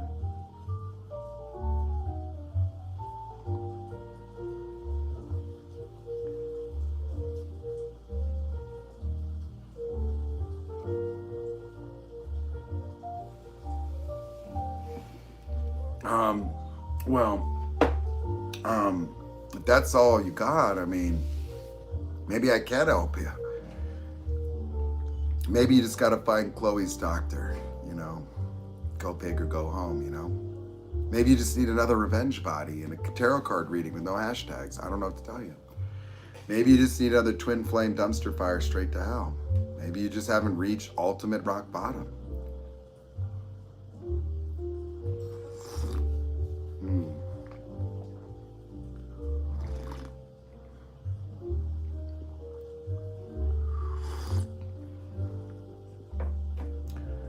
So who's got the huevos for the $25 $2 check coaching section? Are you guys scared of me? Am I that goddamn crazy looking? I gotta be crazy looking. It's crazy, I know. I'm sorry, man. It's weird too, man. You wouldn't understand, but it's like to one day be a Neolithic car guy that wants boobs and beer and horsepower. And then somehow, some way, God then touched my frontal lobe and turned it back on. Just, bam. It's lawnmower man shit. Okay? Like, if you guys don't do my coaching shit, I'm going to put a USB port in my forehead and I'm going to go onto the global web. Okay? That's it. It's going to be like the Matrix at the end and shit. I'm just Morpheus here and Neo. I'm just trying to I'm just trying to help you wake up out of this Matrix, okay? You're just going to be on TikTok and your phone's just going to get taken over. Your phone is just going to be taken over. Hi, this is the anti-narc. I have infected a quantum computer at the CIA. And now I'm trying to tell you the real deal, Holyfield. Your mind is completely fucked up, okay? You're in a vicious circle pattern of self-defeating reactionary paradigms that is keeping your subconscious huge and your momentary consciousness the grain of sand within the universe of your brain. Your brain creates the architecture of an entire universe the moment you open your eyes in the morning, and you take no responsibility for the kind of computing power it takes for you to open your eyes and see a universe full of galaxies and other humanoid beings that you recreate neurologically in your brain, and then live in fear of the neurological reproductions of people that you then impregnate with your own pathological childlike emotions, making them into your mommy and daddy, so you fear failing for them. And so as long as you're going to sleepwalk in your own neurological nightmare called hell, this system is designed to take full-fledged advantage of you to make billionaires and tax you to high heaven and just leave you holding the bag like a sucker. So you are in the discard phase of the narcissistic system we call America, okay, Jack? You drank the Kool-Aid on the American dream and you're living the American nightmare, motherfucker. And they made you pay for all this shit. Now they're digging bunkers. You want to ask yourself, why are the sellouts at Facebook's digging bunkers? The ones that then sold us out to foreign entities to come in here and do all this propaganda shit so we could fill all these narcissists into Congress, okay? You got laptops with presidential candidate's son and adult entertainment being shown in Congress, and you have normalized that. You're putting confirmed child predators wearing diapers with other people wearing diapers to do presidential debates to figure out which person is going to be least likely to usher in the apocalypse, okay? When you start voting on who's more likely to forget the launch codes, and that's the only thing that makes you feel safe, that is when Houston, we has a problem, okay? And I'm just letting you know. If you know what I know, I'm in the database right now. You have been under complete mind control for the last 100 years of total indoctrination, starting with education, magazines, product placement, planned obsolescence, greed through capitalistic debt, being taking your money and feeding it back to you, only to give you type 2 diabetes and depression and anxiety, and then give you the pills to cure the problems. Well, I'll tell you what, buckaroo, you are the sheep amongst the wolves. And I had to upload myself into a computer system just to try to talk to you because you can't hear shit because your analytical mind is just rambling like a goddamn idiot pushing a shopping cart on Skid Row. When your thought process is a moronical child that condemns you and gives you soulmates, that promises you everything and takes everything away at the same time, when you are the judge, jury, executioner, and in solitary confinement of total darkness, fear and loathing, life. And then you're going to tell me I'm trying to understand, Nate. No, you're not trying to do shit. You're listening to a voice inside your head that you supplemented for observable reality. And so when you are listening to Morgan Freeman from hell narrate your National Geographic shit show you call your life, having you terrified of men and women and bosses and walking around like a child like that's just abandoned, I'm telling you, that ain't going to work out for you, Buckarooski. You can't project your 5-year-old dissociative fear onto other adults and grab your ankles and expect that dropping the soap on purpose isn't going to hurt a little bit. Okay? You gotta pick up the soap, son, and man the fuck up. Stop being a goddamn victim. You're like one of these, I don't know what you call it, Cirque du Soleil out here. Just grabbing your ankles for corporate America and the government and then complaining about it to your therapist. I'm a victim. It's like, you're a victim. What the hell? You need a safe word then. Because you're playing this S&M Monopoly game with your life.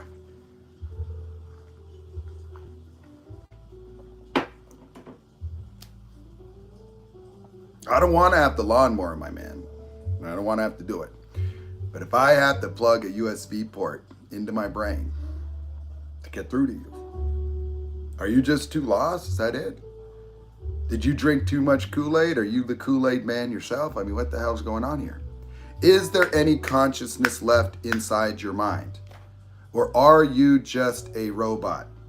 Hello? Do I need to trigger you to get a response? What, I got to tell you you're not good enough and then trauma bond you to me? What do you need? Do I need to be your daddy for a minute? What do you got? Do you need to be spanked? What's wrong? Come on. Hello? Do you need to be threatened that you might not be good enough for what I'm doing? Listen, you might not have what it takes to do the coaching. You might not be good enough. Did that trigger anybody? Oh no, I better start people pleasing. I'm disappointed in you. I'm gonna start gaslighting. I'm disappointed in everybody here who didn't do the coaching. You might not be good enough for the coaching.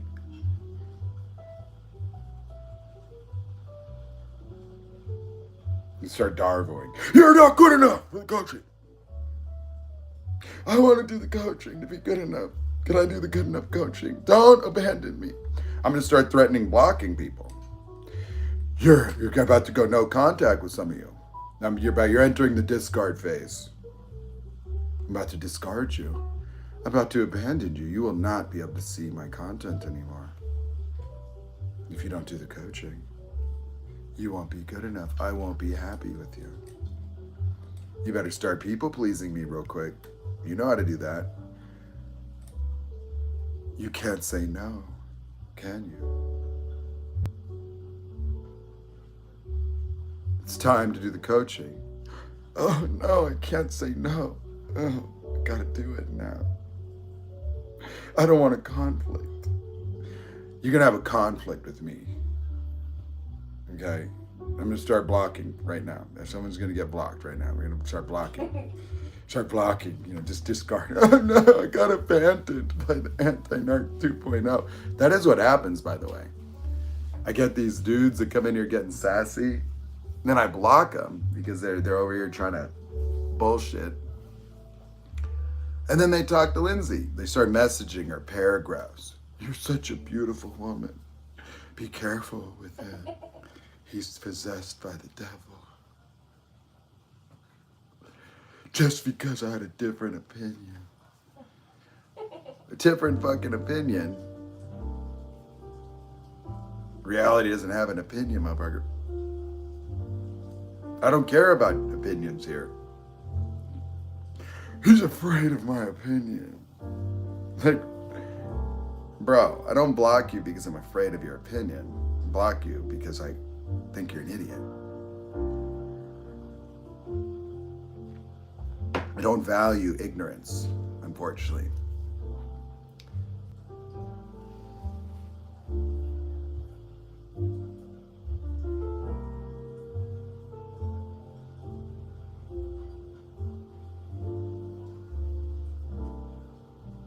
Hey, what's up, Lisa? I enjoyed talking to people because doing a live stream with like people listening but not interacting, it's like talking to a narcissist in a way because it's like endless, just an endless thing.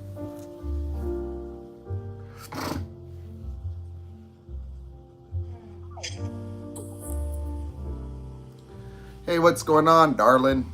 Hi, nice to talk to you again. Hi. I was waiting for you to come back on. When did we talk last? I think it was 2 days ago. Not yesterday, but the day before. So, tell me a little bit about what's opened up in your life since then, because there can be a lot of different experiences. Because you see, it's very easy to relate to an emotional change. However, the experiential change is really like an alteration of the way reality shows up in the moment. Well, I felt really different right afterwards, but the next day I wanted to repeat the things that I was saying, and I couldn't remember it. Well, you don't need to repeat them. Okay. Yeah. Let me shut my window so it's not so loud. Hold on. Let me be right back. Okay. Be right back.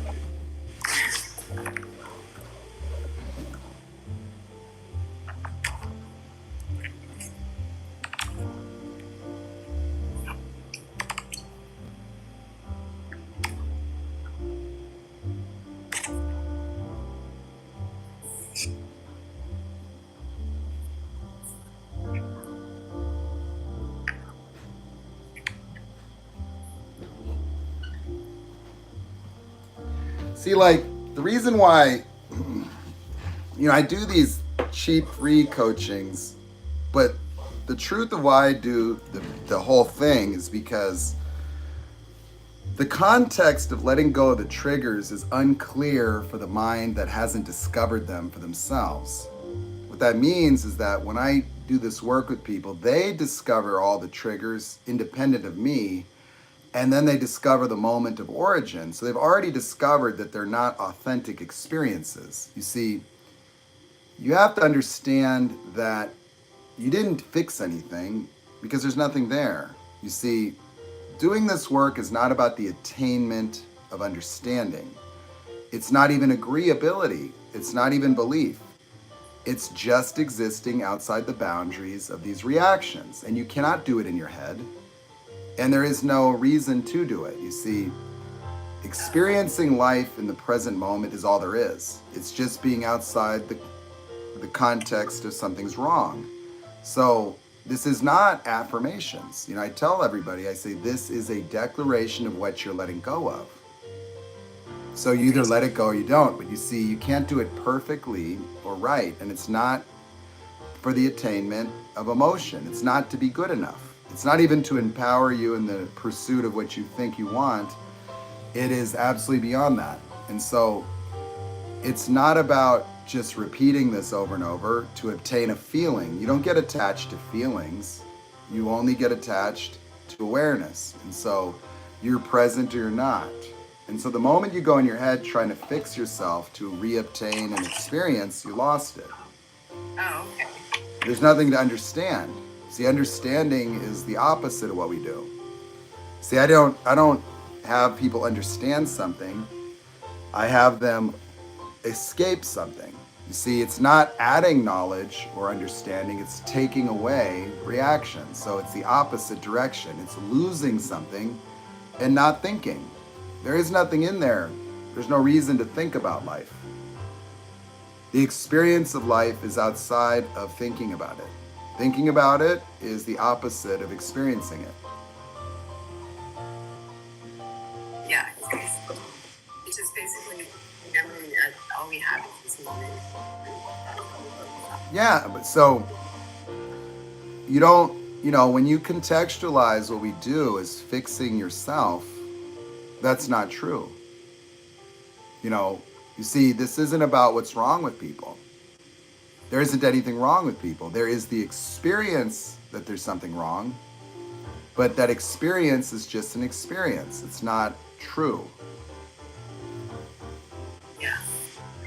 So when you make the experience true, then you can't fix it. Okay. Because there's nothing to fix. Right. We were saying yes, like, I'm trying to understand that. No, I do understand it. Well, yeah, but see, just consider that understanding and seeing are different. Okay. Seeing is epiphany, seeing is reality, understanding is agreeability. See, you could agree with it, but it doesn't matter because that doesn't create the experience of freedom.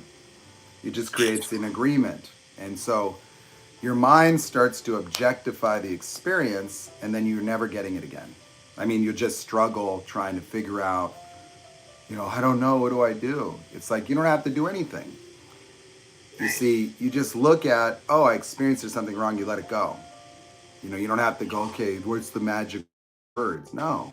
The words are to have your consciousness recognize its separation from the experience.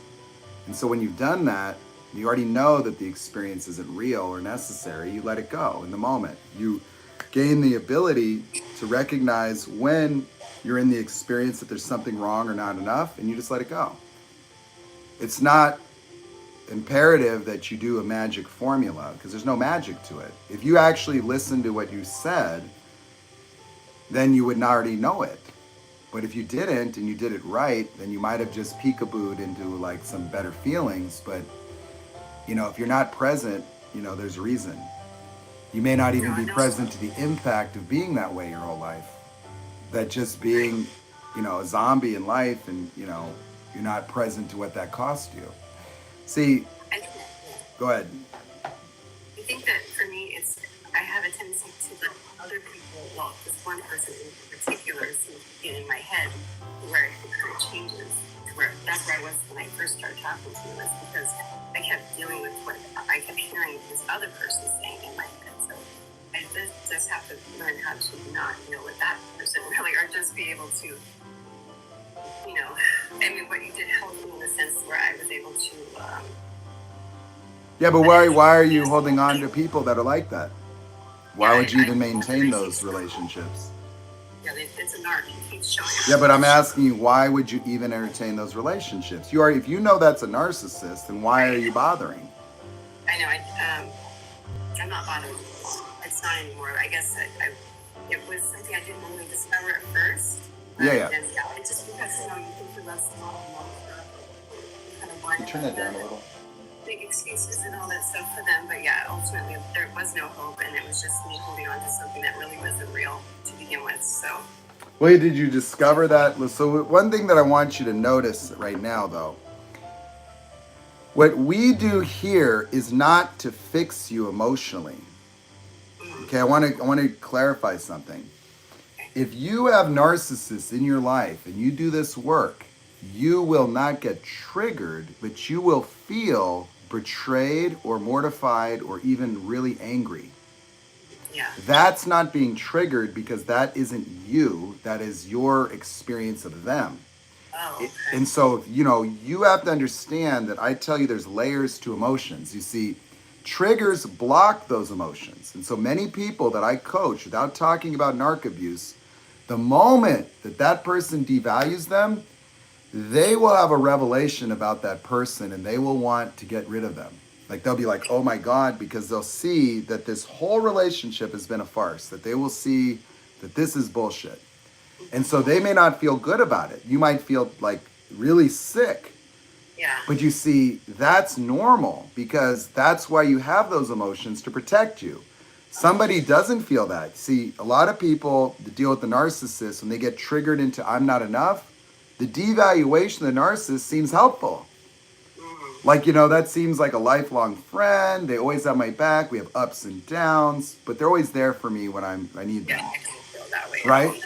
And so what'll happen is that you'll go and you'll talk to the person and then they'll say something and it'll be like, whoa, that's out of line, mister, But that will tell you the truth. And then suddenly you might have an epiphany where every instant they did that to you becomes clarified. In your subconscious, you'll have a revelation. Like it'll be like, 10 years of this, you have been, oh my God. And so you will see something totally new. That's what I warn people. I say, listen, the way this works is it transforms your experience of the reality. You're supposed to have that response because that response would tell you not to fuck around and find out. Because if you had that response week one, when they first devalued you and you went, I'm not good enough, and then you doubled down on trying to be nice to them, that obscured reality. You see, your emotions tell you what's happening. You see, so you have what's happening in reality, and then you have the emotions that contextualize it. Your triggers contextualize and say, I'm not good enough for this person, and you become a subordinate to their opinion of you, where if they treat you good, you feel good. If they devalue you, feel bad. Now what happens when they devalue you, you feel like you feel betrayed or you feel hurt, but you see it's not just right now, it'll be the whole relationship will show up. And so it won't be pleasant, but it will be true. Yes. Right? An accurate emotion form. Yeah. So that's what I got to tell people is, look, this isn't about just some Zen-like state of peace. The Zen-like state of peace is because right now there's nothing there. You see, the Zen-like state of peace is like a default. But you see, having fear is not bad. It's just neurologically bad if it gets stuck on forever. Like if you have sadness that happens and you get stuck ruminating for 10 months and it turns to depression. If you're in your head trying to figure out what's wrong with you, that's not what we want. We don't want you to feel like you're not good enough in life. We want your emotions to tell you about the reality of people. We want your relationship to reality to be one-to-one. So when you make decisions, your decisions bring you up. See, if you have a situation, your decision says avoid failure, avoid an abandonment, then you go down because you go, okay, I'm not good enough for narcissists, not good enough for narcissists. No. And you're here and the decision says, wait a second, this is a piece of you know what, you go up because then you cut a cancer out of your life. And then you have another situation, you see what's really going on and up. And so you'll see this bifurcation. In that moment, you'll see two futures. You'll be like, oh my God. Normally, I would have said, oh my God, thank you for bringing my failure to my attention so I could fix myself. You know what I mean? Like, because a lot of people will think it's sage advice. Because see, when you already feel not good enough, it does not illuminate their behavior. Because sometimes when you feel guilty, it's like, I'm so sorry I disappointed you. I know that you're probably upset. And so you validate the punishments preemptively. Like when, you know what, I'm really disappointed in you. And then you'll feel like you're the disappointment. And so it will align with somebody treating you like that. When someone treats you like that and your trigger doesn't activate, a different emotion activates. Like you're like, wait a second, I am a goddamn adult. This is not my father. This is nobody Right. should be fucking punishing me. And what they're saying is bullshit. Yeah. Yeah. So that's why I'm clarifying that, because this is not about you being perfect all the time. It's not even about making you emotionless. It's actually enriching your emotion, because when you go through life numb, analyzing, you suffer a lot. And the disconnection is when you start analyzing to explain things. Notice that in order to maintain a narc abuse relationship, you have to explain a lot of shit to yourself. Yeah. And the explanations and understanding keep you in the relationship. It forms the justification for why you're tolerating it. Because I see the good in people. I've invested in this relationship. I'm Yeah. not perfect. I did something wrong too. Right. And so when that shit's gone, you're like, fuck that. Right. I don't give a shit if I am not perfect. It doesn't matter. Nobody treats me like that ever. Dunzo. No way. Yeah. Now, did you have that kind of a revelation where you saw all that? I did, actually. I really did. And yeah, I can't unsee it now. And it does hurt a lot. But Yes. I'm not mad at myself over it. It's No. just I can continue let it. It's not going to keep happening.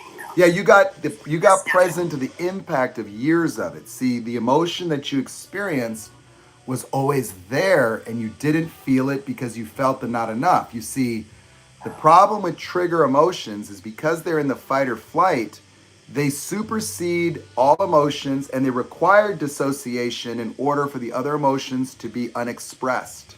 That's what creates borderline personality disorder. Is that when a person's trying to be perfect for mom and dad and they're abusive, the idealized perfectionism of that tightrope mandates that they can't feel their normal emotions because they get punished for them. They get told they're broken. Go to your room. I'll give you something to cry about. And so those emotions build up.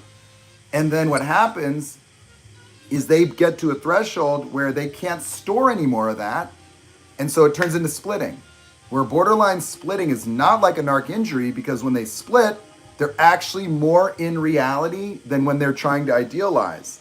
And so the splitting is not related to the psychopathic, injury or the narc injury. So a psychopathic behavior is a fight or flight victim response, and the narc injury is a formless fight or flight that develops in early childhood due to lack of object permanence and having a fight or flight reaction against reality. And that's what takes away the empathy of the narcissist, as well as puts them into a caregiving mentality that makes other people only show up in service of their needs. And so you only exist to meet the needs of that person. And anytime you deviate from that, you get punished, because that is what kids do. Babies punish the mother by crying and reward them by smiling. And so the narcissist has a reflective emotion that means that your negative emotions are punished, and when you treat them really good, it's rewarded, and that's it. And so you get no autonomy. It's all bullshit. Like, all bullshit. It took so much time and effort for nothing. It was just the person. It doesn't do it in reality. The only thing you were trying to get out of it is to become good enough and to avoid abandonment. That was your deal. Your deal was, I'm going to become good enough to avoid abandonment, and I'm going to give you supply, and that's it. Yeah, because I was always in fight or flight. Exactly. You could only be in fight or flight with narcissists, by the way, because they need to be in control at all times. And how they do that is by validating and devaluing. So you have to earn the validation by being a fight or flight perfectionist. Am I good enough? Yes. There you go. The breadcrumbing is a temporary reprieve from the anxiety, which feels euphoric when you've been stressed the fuck out with low serotonin levels, thinking you're not good enough. So it feels real good. And then you become a yo-yo, a Pinocchio. And so they could devalue arbitrarily. And so this causes the loss of your higher self, because you use your creative mind to plan vacations and cook, but they systemically devalue everything until you're living in hell where nothing's good enough and you're not enough. And then you get discarded, and then you're like, something's wrong with me. And the therapist's like, yes, there is something wrong with you. Where do I send this commission to the narcissists? Because they send me a lot of business. The thing is, there's nothing wrong with me at all. Nothing. So yeah. The only thing that's wrong is the experience of something's wrong. The experience there being something wrong is the cause of the experience. Yeah. That's it. Yeah. There is no other cause. But you see, inside the experience, you're looking for something. See, the experience says there's something wrong and I got to find it. Do you know that something's wrong is the fight or flight first phase that has a dog inspect your house looking for something? That's all it is. And then when you get triggered, that is the something is an objectified me, not good enough me, broken me, abandoned me, disrespected me, small me, confused me. And so the fight or flight system objectified you. Those triggers objectify the person because when the person gets triggered, they become not good enough. They become the not good enough needing to fix itself to get out of that experience. And it becomes a fight or flight based trauma bond attachment because in a fight or flight reaction, the rabbit is attached to the fox because it has to run from the fox. It's only aware of the fox, that the fox dominates the architecture of the brain neurologically, that the neurological reality of the rabbit shrinks to the size of a fox and it only has fight or flight, meaning that every decision and behavior that the fox or the rabbit could make is eliminated consciously. The human ego is a decision-making apparatus of projected fear, and it causes the collapse of the consciousness of all people, and it is the very reason why we have geniuses and autistic people and then everybody else, because the ego can only think in black and white. It can only think in right and wrong, yes or no, because that is fight or flight. The tree of knowledge of good and evil is the duality of ignorance because it eliminates the infinite possibilities where we won't do a cure to global warming, where we can't create peace because we have victimhood and stories and past things that we continue to rehatch, that we can't even problem solve because we don't even have the bandwidth intellectually, collectively, because everybody's in this fight or flight victim mode. And that is the hell of the Tower of Babel, where everybody needs to gain their identity by a relative comparison to everyone else and endless validation seeking, where the greatest people in our society are the most afflicted, the narcissists that are grandiose, that'll blow the whole world up to put themselves in history books. Yeah. They need to take all your money to show it to you, to say I'm better than you is the only way to be secure. They need rallies and they need celebratory things and they need Emmy awards and they need to be celebrated and put on TMZ endlessly, endlessly, endlessly. And then in the middle, you have the sheep, the people pleasers, that are just trying to be good enough to not be abandoned, that don't want all the risk associated with leadership because they could be devalued or made wrong. They don't want to be put in front of people. So they just want to compromise. They just want to say, look, I'm just going to average this out, okay? I don't want to fail, so I'm just going to be working on my TPS reports, okay, and working for validation and hopefully get a promotion. Then at the bottom, you have the covert narcissist, which is the exact opposite of grandiose, a grandiose victim, which if you don't give them their victimhood medicine, they get mad. Just like a grandiose narcissist needs to be worshipped, the victim needs to be, acknowledged as a victim. It's not your fault, you're the victim. I know, and that's it. Because if you deviate from that mentality, you go, you know what? I think you should just leave. What are you talking about? I can't leave. You don't understand. I got the battered syndromes of the and my frontal lobe shrank. And I'm under the influence of dopamine addictions. And I gotta do this and that. And I know the psychology of this because I studied it so I can tell my victim story and get sympathy. So don't you ever question my victimhood, okay? Because I was ruined by my mommy and daddy. It's not my fault. You don't understand what it's like. And if you're not going to get with the program and start sympathizing with me, I'm going to discard you. I know, what a nightmare they are. They're nightmares. And that's it. And then you got me over here looking at this whole shit show like, hey guys, we got to stop giving Hunter Biden laptops to presidents that can put 1, 2, 3, 4 and bring in the apocalypse. This is too dangerous to have Putin's and Trump's negotiating hotel deals and just mowing people over. We're done with this. Like, we've had enough Holocaust. We've seen the glorious effects of the Crusades and Inquisitions. We need to stop burning people at the stake for bringing new knowledge to the table. This hierarchy of ignorant education. Now we've got the psychology church, where everybody is out here saying trauma bond and dopamine, and your brain shrinks, your amygdala swells, and the narc abuse is going to change the chemistry of your whole body. And you're going to lose hair, and you're going to grow back hair, and you're going to grow an extra arm on your body that's just going to bitch slap you whenever you try to do something. You have a narcissistic voice in your head, and it's because the narc did it to you. And so you have no hope. You're an empath. You need to learn the 21 red flags and do the healing trauma bond program for $12,000. And then you got to read every book and watch narc, and you got to watch all the narc content. And you're going to need to know about the new supply. Is the new supply going to have a better life? Is my narcissist going to heal without me? Why? Why did they do this to me? I deserve to be loved, and they deserve to be loved too. They're still people. Can we heal them? I just need to know, can I heal my narc?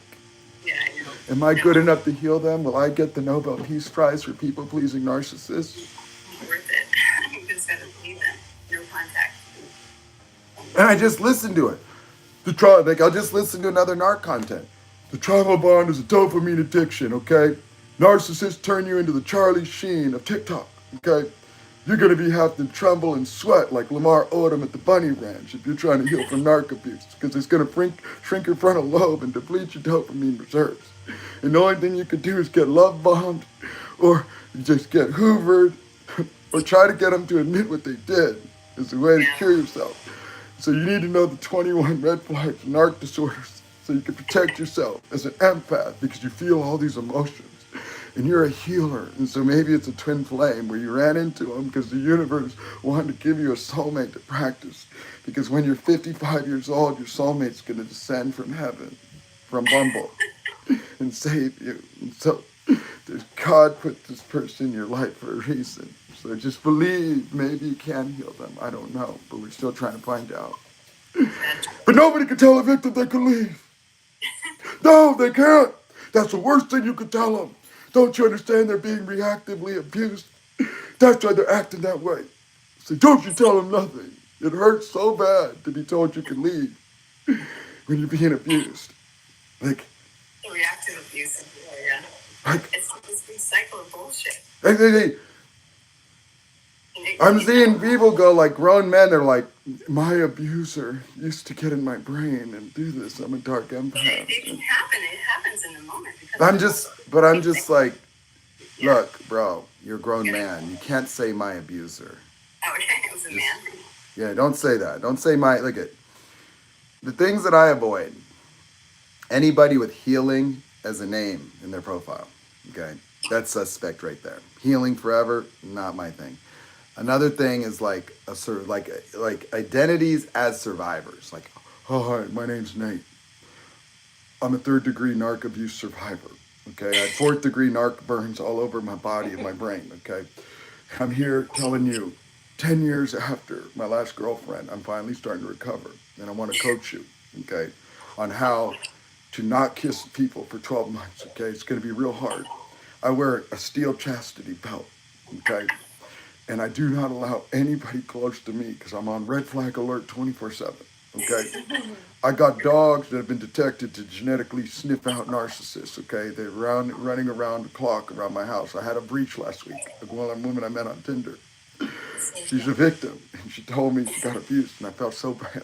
She got in my head. She wormed her way into my frontal lobe, and now her voice is in there. So I got to tell you, we got to cleanse this. Okay, so we're going to do healings together. So if you're a survivor up there, be strong, okay? The trauma bond is real.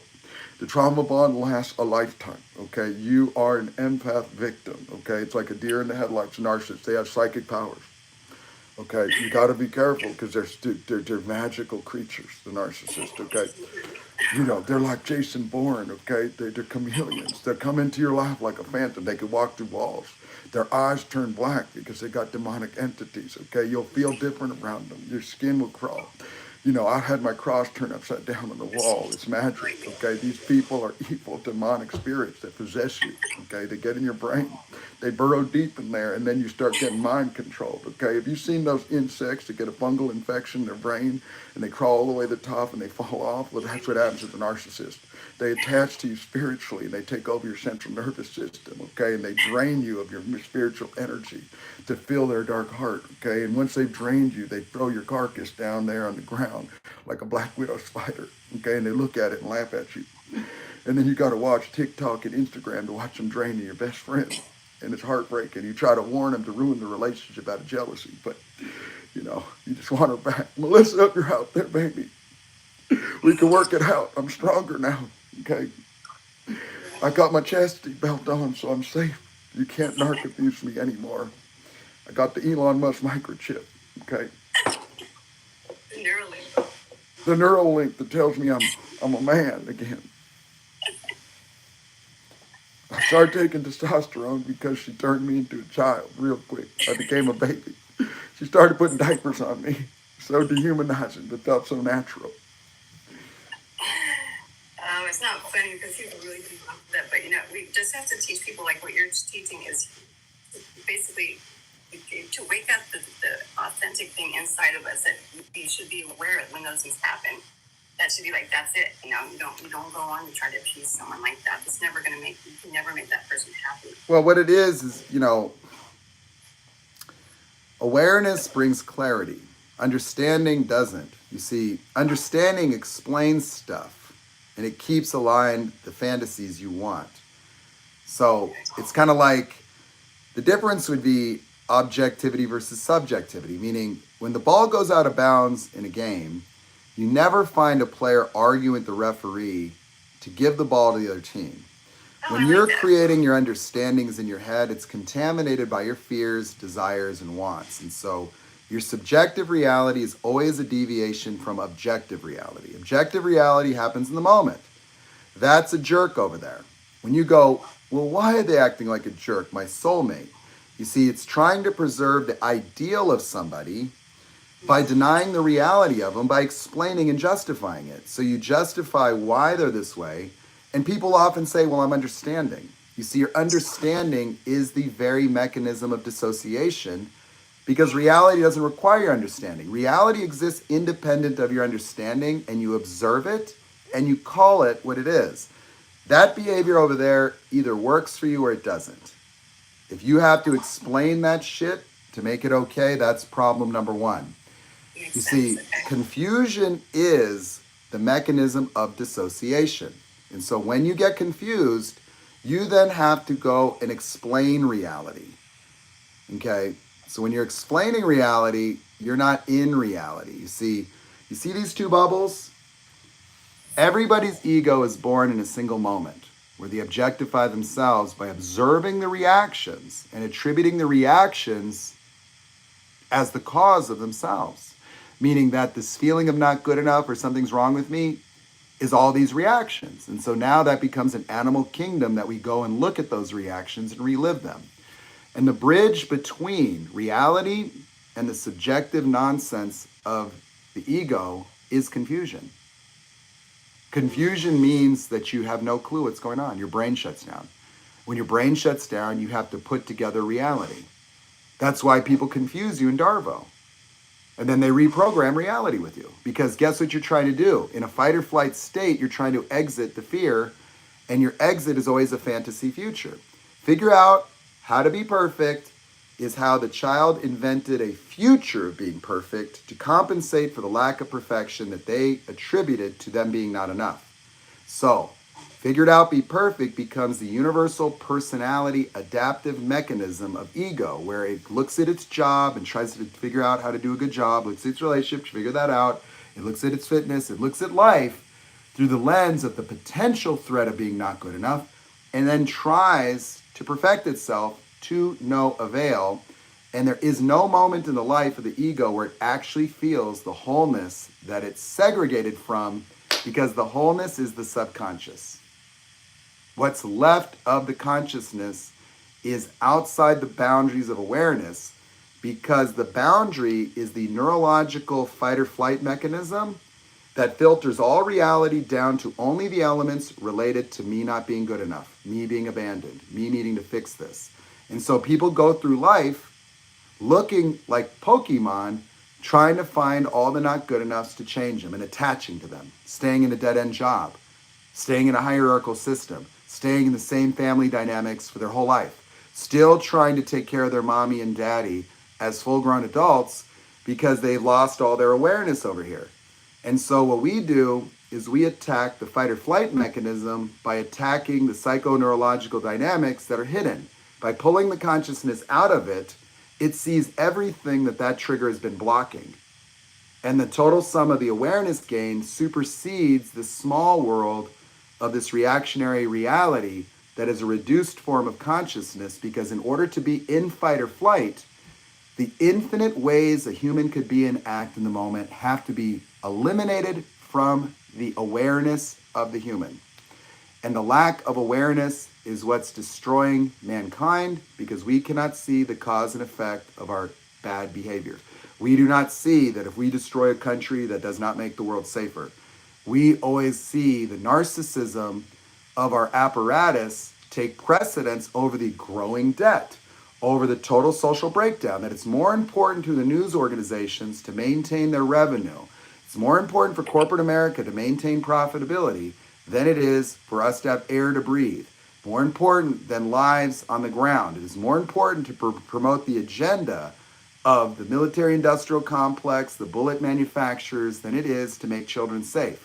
And so the propaganda machines, the government officials, they are corrupted by ego only. And it doesn't matter what kind of government you put in place. You're always finding narcissists, antisocials, and highly pathological people with Napoleon complexes playing pawns with human lives, and the rest of the people are people-pleasing and trying to figure out which team to join so that they can avoid the responsibility of being aware in a world that they feel too small within. That's why it takes the Martin Luther Kings and the Jesuses to wake people up from the nightmare of this ego-based paradigm that always causes the society to collapse. The Tower of Babel is a predictive model of what happens when greed, duplicity, narcissism, and fear and victimhood is the organizing principle of society.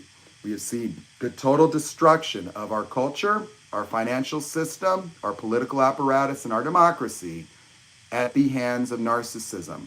When our political campaigns are smear campaigns, when we are putting child predators in the White House. Yeah. Previous to that, it was war criminals. It was Halliburton, $40 billion no-bid contract to both destroy and rebuild Iraq. You're going to tell me that's not a conflict of interest where they don't even have to compete? You're the vice president, you don't even divest? You're the CEO, and you just say, oh, I'm not the CEO? And then your company gets $40 billion, the number one profiteer of those wars? And we don't find any intelligence? And the other guy's an oil guy? And then how does not competing on the global market for Iraq and Kuwait affect oil price? Well, it keeps them higher. And so you're protecting OPEC. So that's just true. Now, that's not to be a conspiracy theorist, because that's fact. Yes. It's fact that we didn't find any weapons, and it's a fact that that country was an ally, that we provided their military support and chemistry for them to make chemical weapons when they were fighting against Iran. Same thing with the Mujahideen in Afghanistan that fought against Russia. Osama was our friend and trained by the CIA and armed by the US. And so we play these games and we win stupid prizes. And so we cannot have a lack of integrity. The world cannot have this be the organizing principle, that this will cause society to collapse, that we cannot have a nuclear holocaust because of ignorance and fear. We cannot hate one another. We cannot scapegoat people in our society for our own misery anymore. See, what I'm teaching us is that you don't have to live a life of fear. You don't have to live a life of being not good enough. That this applies not just to these small relationships, but when you express these tendencies for 400 million Americans, and everybody's walking around in a victim culture, where everybody makes it okay to blame your past and blame other people for who you're being, where victimhood is promoted because it's the total disempowerment of the average person. When the average person can only point to the congressional leaders and blame them for what's happening in schools, there's no ingenuity, there's no creativity coming, then nobody gives a fuck. And so that is a problem, because victimhood is a complete surrendering of your own creative capacity. When you say, I'm not responsible, it means that you're not part of the solution. And the people that make the biggest impact in our world are the ones that assume responsibility, not as a victim, not as whose fault as who's going to be the adult. And that could be the Martin Luther Kings or the Jesus or the Rosa Parks. In a world of people that want to blame other people for their misery and throw them in cages, that want to build walls, that want to divide, that want to conquer, that want to be angry, that want sadism, we need people that want to be the champions of peace, love, freedom, forgiveness, acceptance, togetherness, and oneness, because we are one species and we were gifted the gift of life and consciousness. And if this is all we're going to do with it, we're not entitled to not suffer. You see, the sin is the blasphemy of pretending that the perfection of life on earth that took billions of years for our genetics to emerge required every reproductive event from the very beginning of life itself for you and I to even be able to talk. Trillions of cells later, from one egg, one sperm cell, made you, and that was the case for your parents and their parents' parents. And every generation had to go pretty goddamn well for people to be born and feel like they didn't get a big enough silver spoon, and so they're not as good as a Kardashian or not as good as this, and to walk around condemning themselves and having a fundamental disalignment with the nature of reality. When we disconnect from reality to form opinions, to form perspectives that favor what I want to be true over you, and then we become victims due to simply disagreeing about our idiot ideas versus your idiot ideas, and then fight over it. How many wars and how many disagreements started with idiots making things up about stupid things that they don't understand anyway? From burning people for having telescopes, to calling women witches, to calling the Native Americans heathens in the eyes of God, to burning people at the stake, to doing crusades, to genocidal, homicidal maniacs becoming our leaders and blaming some ethnicity, to arguing over the nonsense of 100 years ago, to everybody still needing to be a victim to their childhood, to the indoctrination of their ethnicity 200 years ago, and using that as a justification to villainize and vilify other human beings that have nothing to do with any of it, just like you don't. If we're going to keep grandfathering victimhood, commercializing it, so that people will run on endless treadmills and surrender their tax money and their life to corporate America and literally not recognize the plantation and casino that they're running on their entire life, we have lost everything. And so freedom does not come through the attainment of material. That is the message of Buddha. That is the message of Jesus. That is the message of anybody that has found consciousness, because they find wholeness in the moment. And if you can't master the moment and find wholeness, and if what I'm telling you doesn't apply, doesn't appeal, isn't worth $25, you don't really have anything to do with my mission. You're not an ally for me because you're a liar.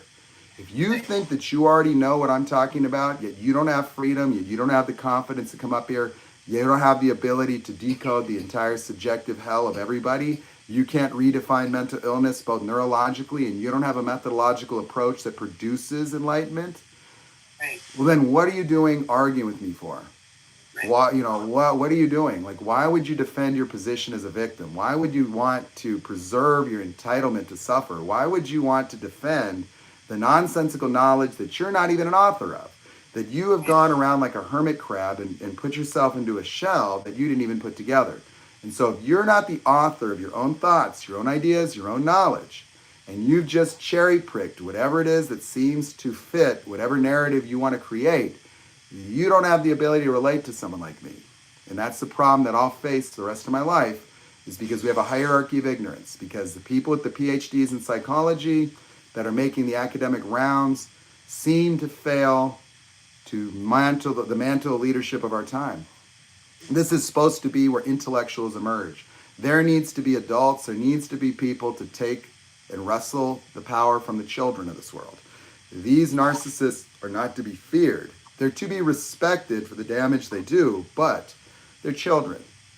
And, why are we putting these people on television? Why are we honoring them by debating with them? Why are we fact-checking idiots? Who gives a shit? We've identified the pathological people. Let's just fixate upon the reality of what we need to resolve. If we are going to fall as a society because of a mathematical inability to acknowledge the problem of our financial system and the idiotic nature of our institutions, that is absurdity. Because These are validation coupons. Like, money does not mean shit. Money is just a means for exchange. And if it was to just collapse a society, you would not be able to explain that to an alien race. How on God's fucking green earth, with the same amount of energy every day, with the same water supply, with the same sunlight, would we allow the narcissistic morons to ruin a financial system, to indebt everybody into slavery, and then just jump ship because they can't figure shit out? These people cannot clean up their messes. They go and destroy things only. And if we don't account for that in a democracy, then we're lost, because we can't be walking around giving launch codes to these people. It is more dangerous by the day. They are continuing to proliferate the danger and technology of destruction, and they're doing it for no reason. And when you drink the Kool-Aid of this propaganda and pick a side and dehumanize people, you don't understand the ignorance of that. Everybody can distinguish themselves from their mother and dad. Like, you don't even want to be your brother and sister. You're so different. You're not the same as your neighbor. You're not even the same as people in your city or your country. Yet, when it comes to the propaganda of war, it's so quick to call someone collateral damage. It's so quick to understand an entire nation by looking at some sociopath in charge. So quick to pull a lifeless body out of the rubble and have no compassion for it, simply because of the Kool-Aid of our bullshit. And so we can't have that. We are not going to have any peace as mankind until the respect of human life is at the forefront of the mantle of leadership, and the context that the general public has for leaders is people that have the vision to make life work and the integrity to acknowledge when it isn't, and the balls to do something about it. And so if we can't acknowledge the problems and then we don't deal with them, they just fester. We can't have the American dream fantasy and keep trying to keep up with the Kardashian and making more homeless people, making more incels, making more links in bios, and watching the entire moral fabric decay and narcissism, where people can't keep up with this balloon that's about to pop. And so when people's balloons pop and these motherfuckers don't know how to live because they're just trained indoctrination, transaction junkies, living off cryptocurrency, just trying to get in on an insurance deal. Another realtor that couldn't build shit can just like sell the dream. Well, all these people, all these narcissistic morons just holding validation coupons and money that can't turn a wrench, they can't do shit. They don't have power. They're just the modern slaveholders. And so the talented people like me, I can tell you how to end global warming like that. And it would be cheap and it's easy. I can build it. I can build it in my garage. But you see, everything I've ever done, these people steal it. The narcissists that have no talent, they try to get in my life and fuck it up. That they become envious and jealous. I don't need a hierarchy. I don't care about a hierarchy. I don't care about validation. There is no success for me in this world. I cannot celebrate myself when children are starving to death. I can't feel good about taking an Emmy Award or being celebrated when I'm told that my freedom and my ability to glorify myself means that people in South America need to starve so I could have cheaper coffee. I don't buy that shit for a second. I'm not going to participate in it. I cannot just be a job description seeking validation on your treadmill. I don't fit any job title. I can act, I can write, I can coach, I can do whatever the hell I want to do with my life. And so when I've opened my mind, I can create mechanically. I can understand the mind in a way that no one ever has.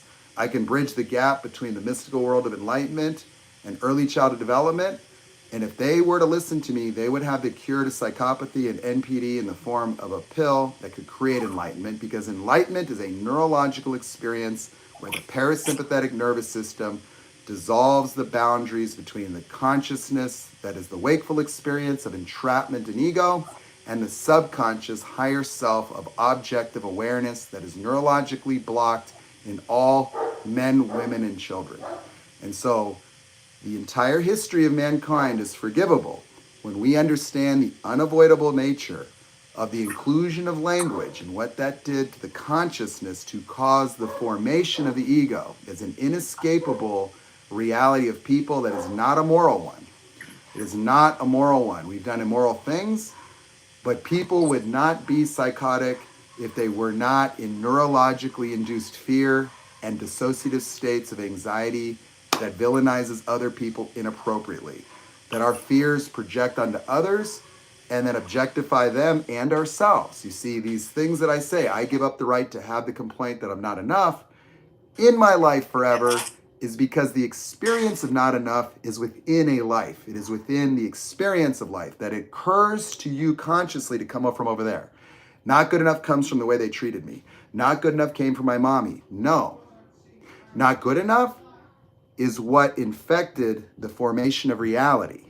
And when we take the infection out, we see reality without the interpretation needed. And it restores your consciousness to its original format, a form of consciousness that predated talking to yourself. So anyway, thank you for being here. So that is what it's about. Anyone else with a question?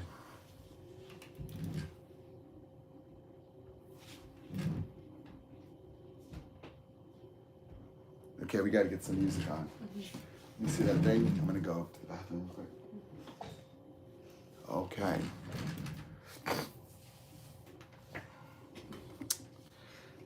Okay, so for those of you who are interested in trying this groundbreaking experiential coaching, you know, I was originally trained within the organization known as Landmark Worldwide today, and my passion has been coaching. You know, my only purpose really is making a difference, but that has taken on a whole new meaning in my life.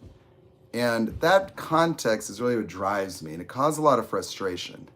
It's a very different world for somebody like me because I've lived in a reality where everything I've been has always been devalued. You know, it's been negated my whole life. And so the irony is that in the pursuit of awareness, you know, I've only found more of the same. You know, the more aware I become, the more I violate the subjective realities of people, you know, and so trying to tell people in a world where psychology is a monopoly on the mind that you can transcend your diagnosis instantly, that you don't have to live as a borderline or a bipolar person, that when you let go of the foundation of mental illness, it is these underlying neurological dynamics, and when they turn off, you're free.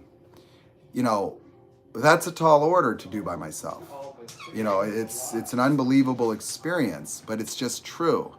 You know, but I've experienced that in every area of my life. You know, whether I did financing and was able to make a millionaire from thin air or took over this company and did that, I had to deal with the hierarchy. I had to deal with people wanting me to be untrue because of the threat it was to their own experience. And so I couldn't be contained within the boundaries of what you would expect me to be or know.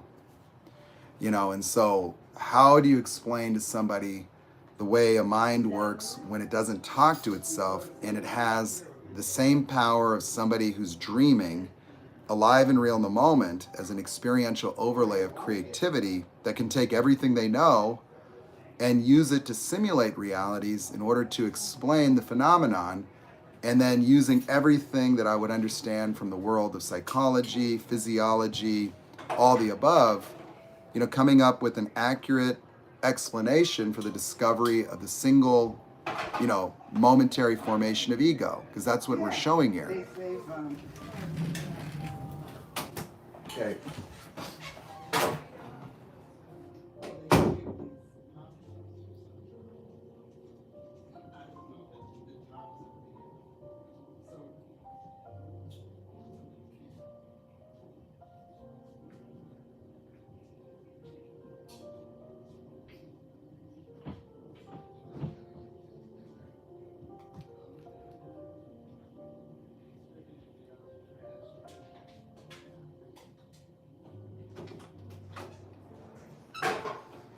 Okay.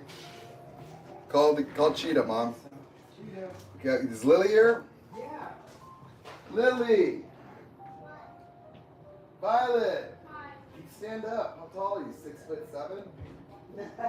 we should get Violet. You know we need to get Violet? One of the secret Violet? Shoes that are $15 from TikTok and make you free. You should get those for you. You play basketball. They wouldn't be basketball shoes, right? I would twist my ankle or something. We'll wrap your ankles, because I know how to wrap ankles. I have an ankle. Call Cheetah. Okay, I'm gonna show you guys Cheetah. Here's my wild cat. Come here, Cheetah. Kitty. Come here. Come here, Cheetah. He's like a normal cat, but he's mixed with an African serval and lynx. So he's a hybrid of a hybrid, actually. And he's got polydactyl. I traded him for some work on a car. I'm doing my live stream. Hi, Cheetah, buddy. He's nice, but he's aggressive. So like when he wants to be pet, man, he'll tear you up. Like, you know, it's almost like being pet is like a drug, you know? And so what I did is I trained him to get along with my dog. And I learned a lot about fight or flight with the animals. So I could see that he had a fight or flight reaction, but what I noticed was that he wasn't afraid. And so he would hiss and hiss and hiss, but he wouldn't retreat. And so I had to have my dog be calm, because if my dog attacked him, like to play, it would then form a fight or flight reaction. And so keeping my dog calm allowed him to associate my dog as like a person. And so now he's the best friend of Turbo, you know, and he sees Turbo just like a person. And so he loves my dog, but he's aggressive. Very strong predatory drive. And so when he wants to be pet, he doesn't play games. If you're eating something, he's very curious. He'll come and check it out. He's afraid of water bottles, but he's not afraid to get in the shower, you know? So he's an interesting cat. He's kind of like a house cat, but, you know, he's just got some different stuff. And he's strong. So like if he's on your bed or you try to push him, like you'll feel he's very muscular. He's really physically strong. If I try to push him when he's on my leg, his claws will just dig in. It's like, oh. He's got extra claws too. Hi, buddy.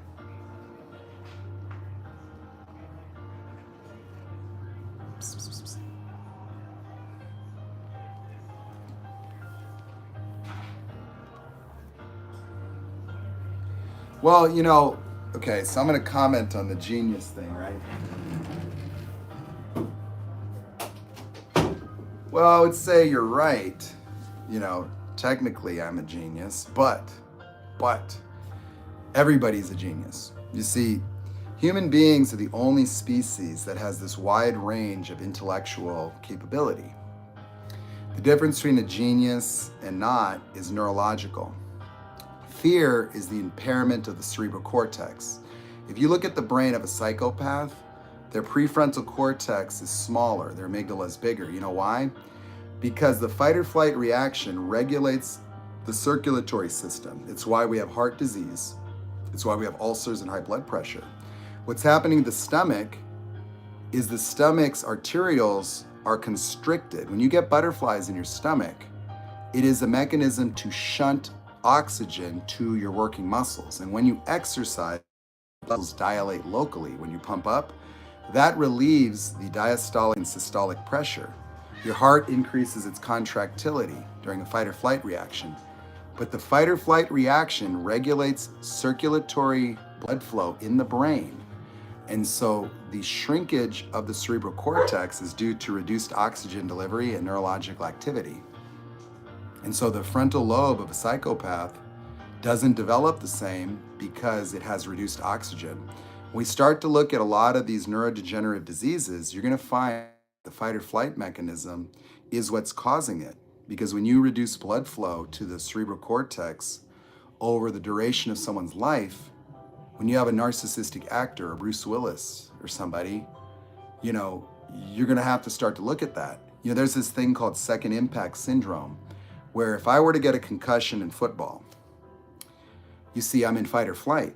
And so I have reduced blood flow to my frontal lobe. If I get hit again, what'll happen is if I lose consciousness, the fight or flight turns off and the blood vessels dilate and I could have a brain bleed. And so we have to know that dolphins don't have a wide range of intelligence. Chimpanzees don't, octopus don't. There is no intelligent species that has a genius and an idiot.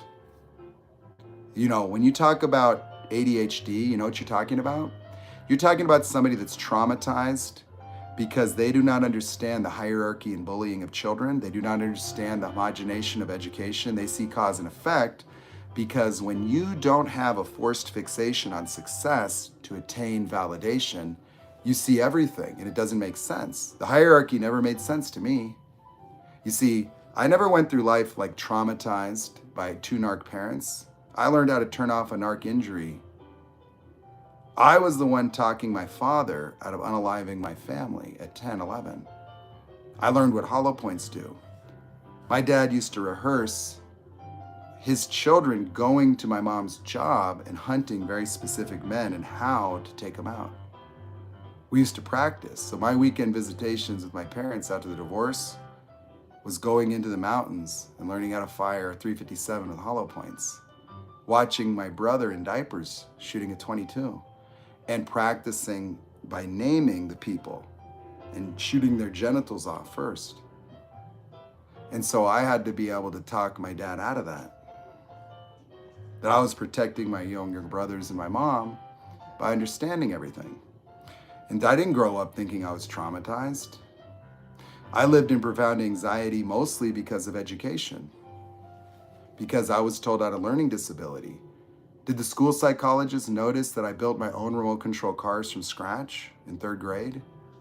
Did they know that I could tell them how an internal combustion engine worked because I could see it in my imagination? Did they know that I'd pull apart a motorcycle engine by looking at it? No.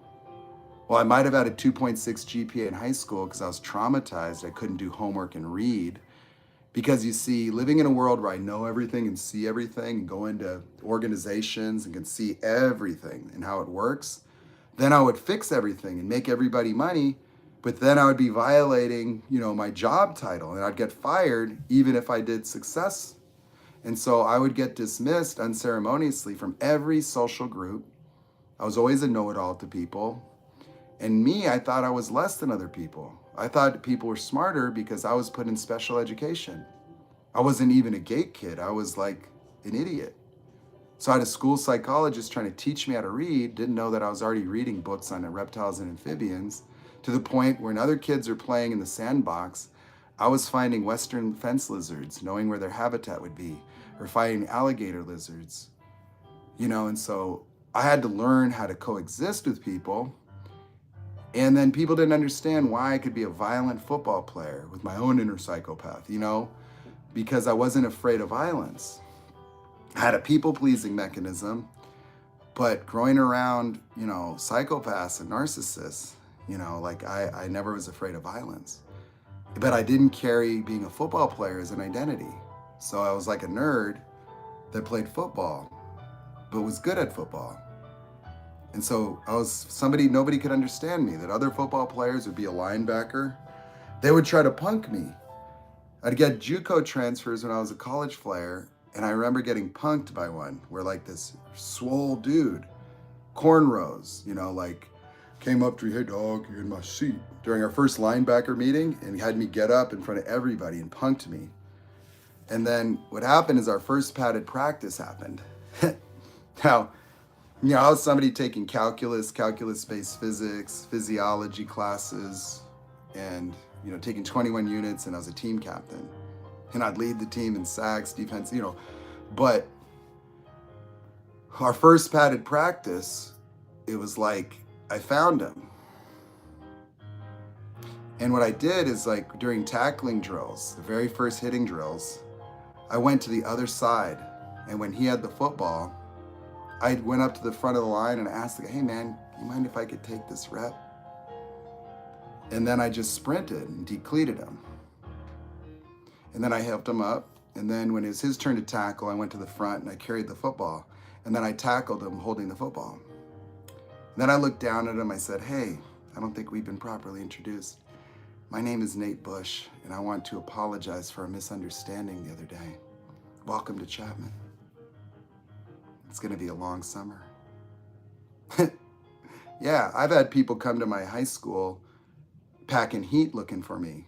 and walk up to a psychopath gangbanger with face tattoos because I slapped his younger brother around who was 19 when I was 16. You know, that I would have to fight people because these psychos would always find me. My whole life has been psychos, you know, people with blazing eyes looking at me, stalking me my whole life. And now they stalk me here. I've always been stalked. And so I couldn't understand why people would want to hurt me. And I didn't want to fight anybody, but I had to. And so I would avoid fighting until it was apparently impossible. But see, then what would happen is I would lose my fear. And the psychotic person, the psychopaths and narcissists, were a cakewalk because they couldn't touch me. Because they would turn into animals, all off balance, all just weird and shit. And it was like slow motion. And so I was afraid of conflict, like a people pleaser, but I wasn't afraid of violence. Violence was like, oh, because I didn't, hurt. Like, I don't fear being hurt, And so, and I'm not a coward.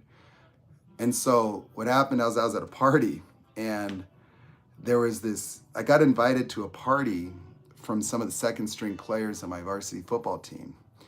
And there was this guy there that was apparently a neighborhood bully. And he was punking everybody in front of me, where it's like he'd be going to the kitchen eating food. And this is like a Saturday at 2 in the afternoon. And I would drink my little 40, that I would get from the liquor store that they just sell it to me. I'd bring my grandma to buy beer. But I didn't like it. So I didn't like being around bullies and people that are aggressive. And so I went outside and I went in the driveway and I was just hanging out there. And then he followed me out and he started talking to me. And then he started talking, and then he called me the N-word, and then he wanted to fight. I didn't want to fight him. I told him, no, we're not going to fight you. I'm not here to fight. This is my friend's house. And he insisted. So I said, okay, we'll have to go around the corner and I'll fight you, but I'm not fighting you right here. No, we're doing it right now. He was 19, some tatted up gang guy. So I'm like, okay, fine. And I would always avoid hurting them, but I would show them the force. And so, I just hit him really hard in the chest and knocked him down. And then I just got on top of him and I just started open-end slapping him. And I said, who's the N-word now? Everyone came out. And so everyone's watching me take down their bully, and I wasn't trying to hurt him. Well, when he got back up, it was like, now it's hold me back, bro. He pulled out a knife. So he had a knife. I'm gonna unalive him. And I'm like, hey, let him go. Let him go. I walked up to him and I pushed the blade right into my abdomen, the point. And I pushed and let him pull it back a little bit. And I said, you've got 3 seconds to put that away. I'm gonna take it from you. And he just went like this, he put his head down. Well, I was back at high school on Monday and I'm walking through the quad at my high school. And everyone starts chanting, who's the Edward now? Who? And I'm like, oh my God. Well, I was working out in the weight room after track practice. Well, the guys from the party came in there. Nate, you got to get out of here. They're looking for you. They got a pew, man. They got a 38, the brother. They're in the parking lot waiting. So he brought his older brother, this 19-year-old. I'm 16. I didn't beat him up. I just slapped him, And the brother's there, and they're gonna unalive me. I'm like, well, where are they now? And they're in the parking lot. Don't go out there. I'm like, hey, don't worry, man. Finished working out, cleaned up, and then I went there, and they were there waiting. I walked right up to him. I just looked at the brother, the older brother, and I just said, hello. How can I help you? He looked at me, and he just went, oh, no, man, have a good day. I was like, yeah, you guys too, have a great day. And that was it.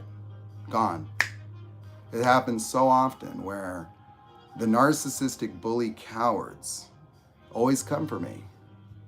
And the coward is a fight or flight reaction. I've discovered exactly the very mechanism of psychopathy. Psychopaths are not born, they're made. Psychopath is a secondary ego formation. It's a violation of the primary ego structure where the person goes into the freeze reaction, I can't, the small broken person, usually around the age 6, 7. It happens after the normal ego structure. And they create a new one that supersedes. A fear-based monster and anger that builds inside the helpless child, and they demonize their old ego. And so they live as a reactionary domination machine, a bulldozer, but it's fight or flight.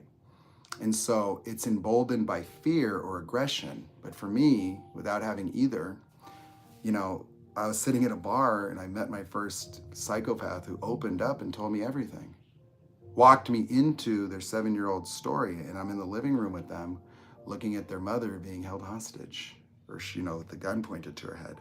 So I could see how they were born. And I was the first person he could talk to. In fact, he offered me 50 grand to be his friend because he had nobody he could ever share with.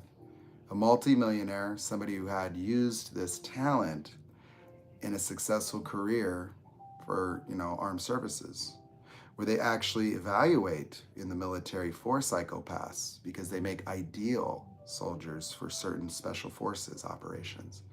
And so when you have somebody, it's like having a Dexter Morgan. And so they put these Terminators out there, and they're dangerous people. They're very dangerous, and they're everywhere. Everywhere. I see them everywhere I go. See, you're walking around in a dream world. You don't understand what's out there. I do. I see it. I go out there and see every layer of consciousness. I see psychopaths looking at you like food. I see narcissists hurting people pleasers. I see them being matriarchal, patriarchal. I watch it. I watch them dementing people actively. I see it. I feel it. I see it. And I could look into any of their eyes. And I can tell you there's others out there that you don't want to encounter. And you don't even know the danger of these people. And so while people are out here acting tough, walking around with a chip on their shoulder, you might bump into the wrong person. And you don't understand that that man that I talked to would have no hesitation on making you disappear. In fact, he would look forward to any opportunity to do that. And they're out there. They're everywhere. I mean, I walk in, I'm going to tell you that covert narcissists are at least 50% of the population. At least 50%. They are the ones that nail the Jesus to the cross. They are religious fanatics today.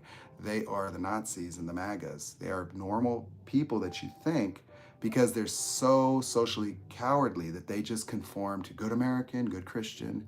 The moment you put a psychopath or sociopath or malignant narcissist, they tell it like it is.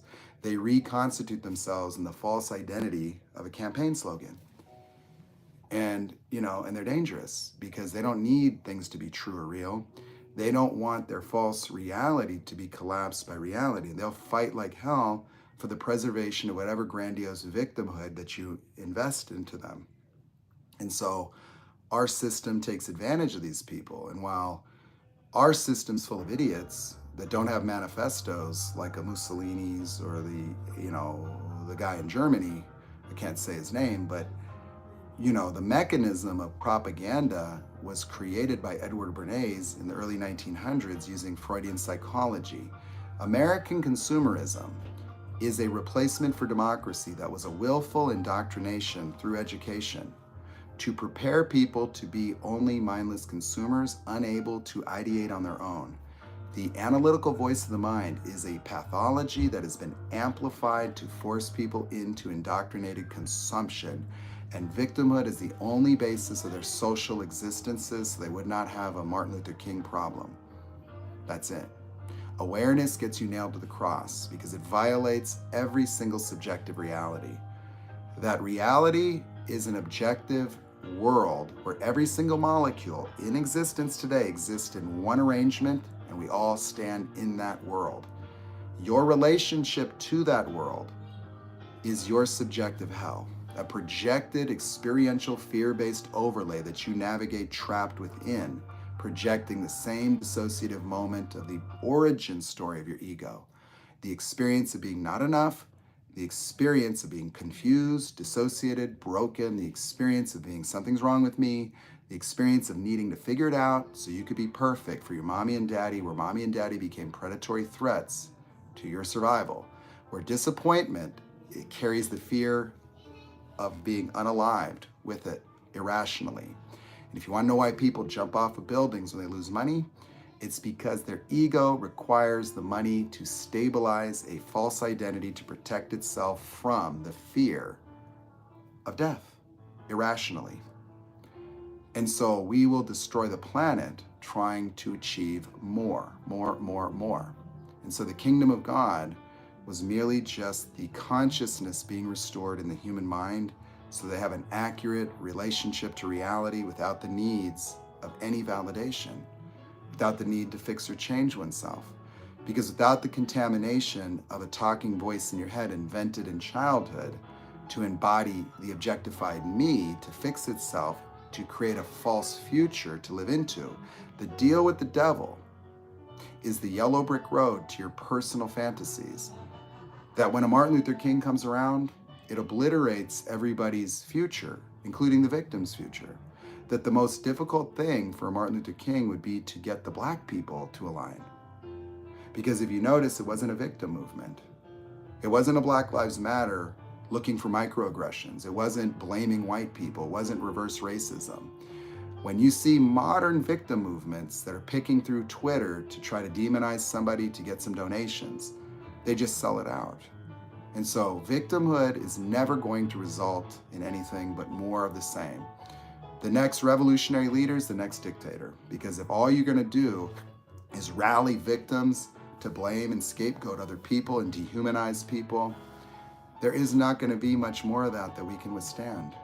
That it isn't history repeating itself when you've engineered the total annihilation of mankind, when you're ecologically out of balance, when you've engineered a world with intercontinental ballistics that are on speed dial, and when you're putting narcissists into office that anybody could just get triggered.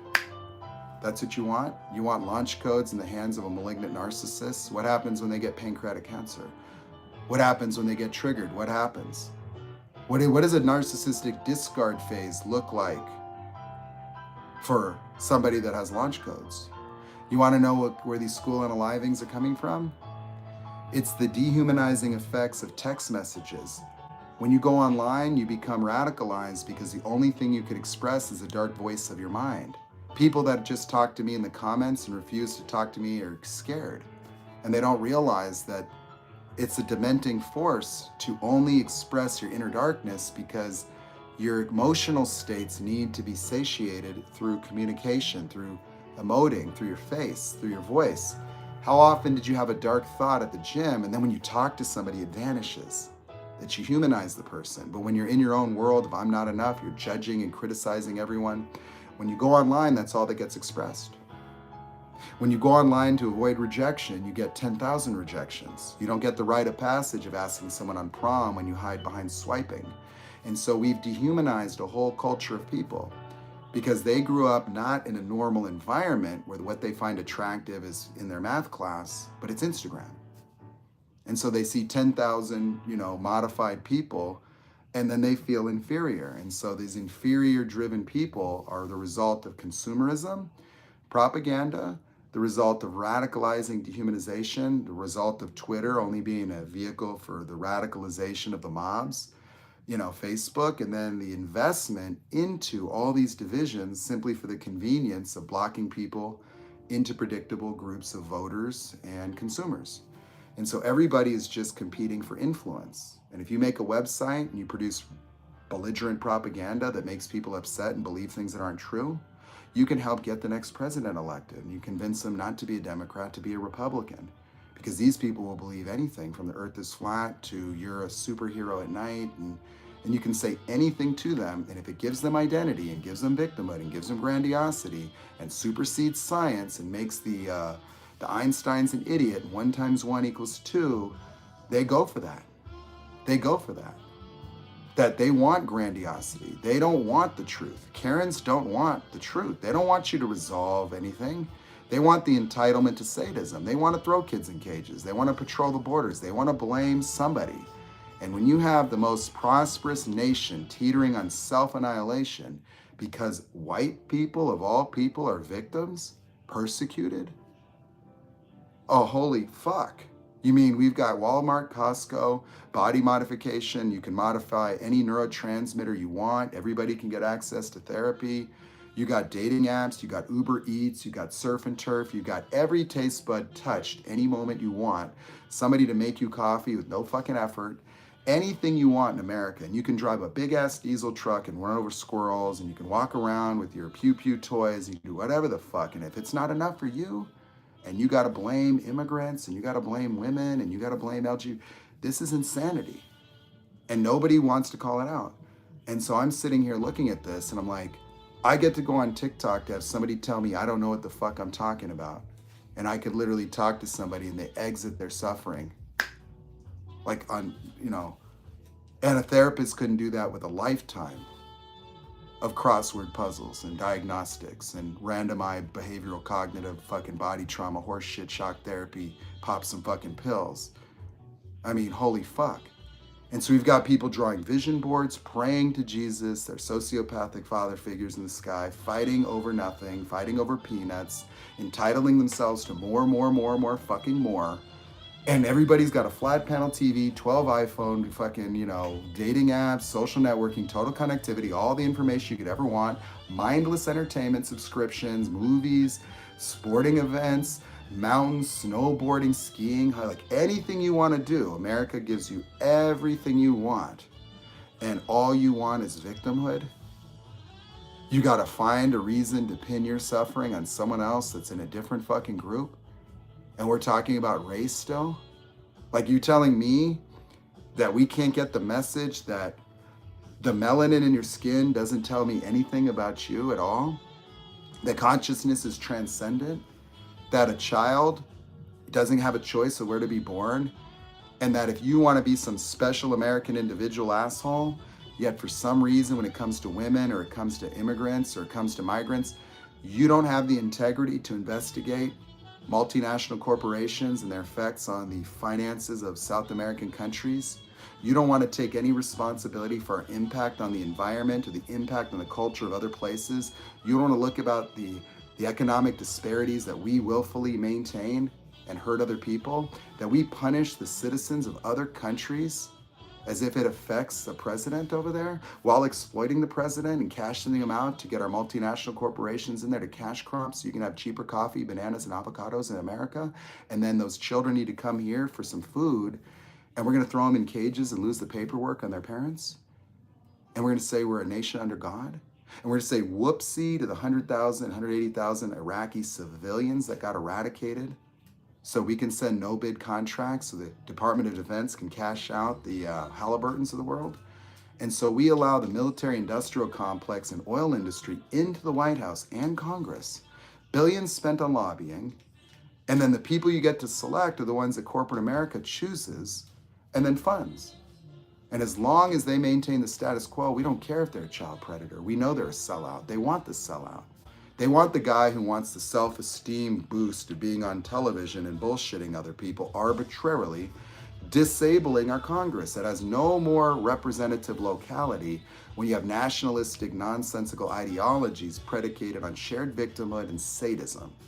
And so when sadism becomes a political movement and ignorance is emboldened and non-reality supersedes reality and makes it into your government, Houston, we have problems.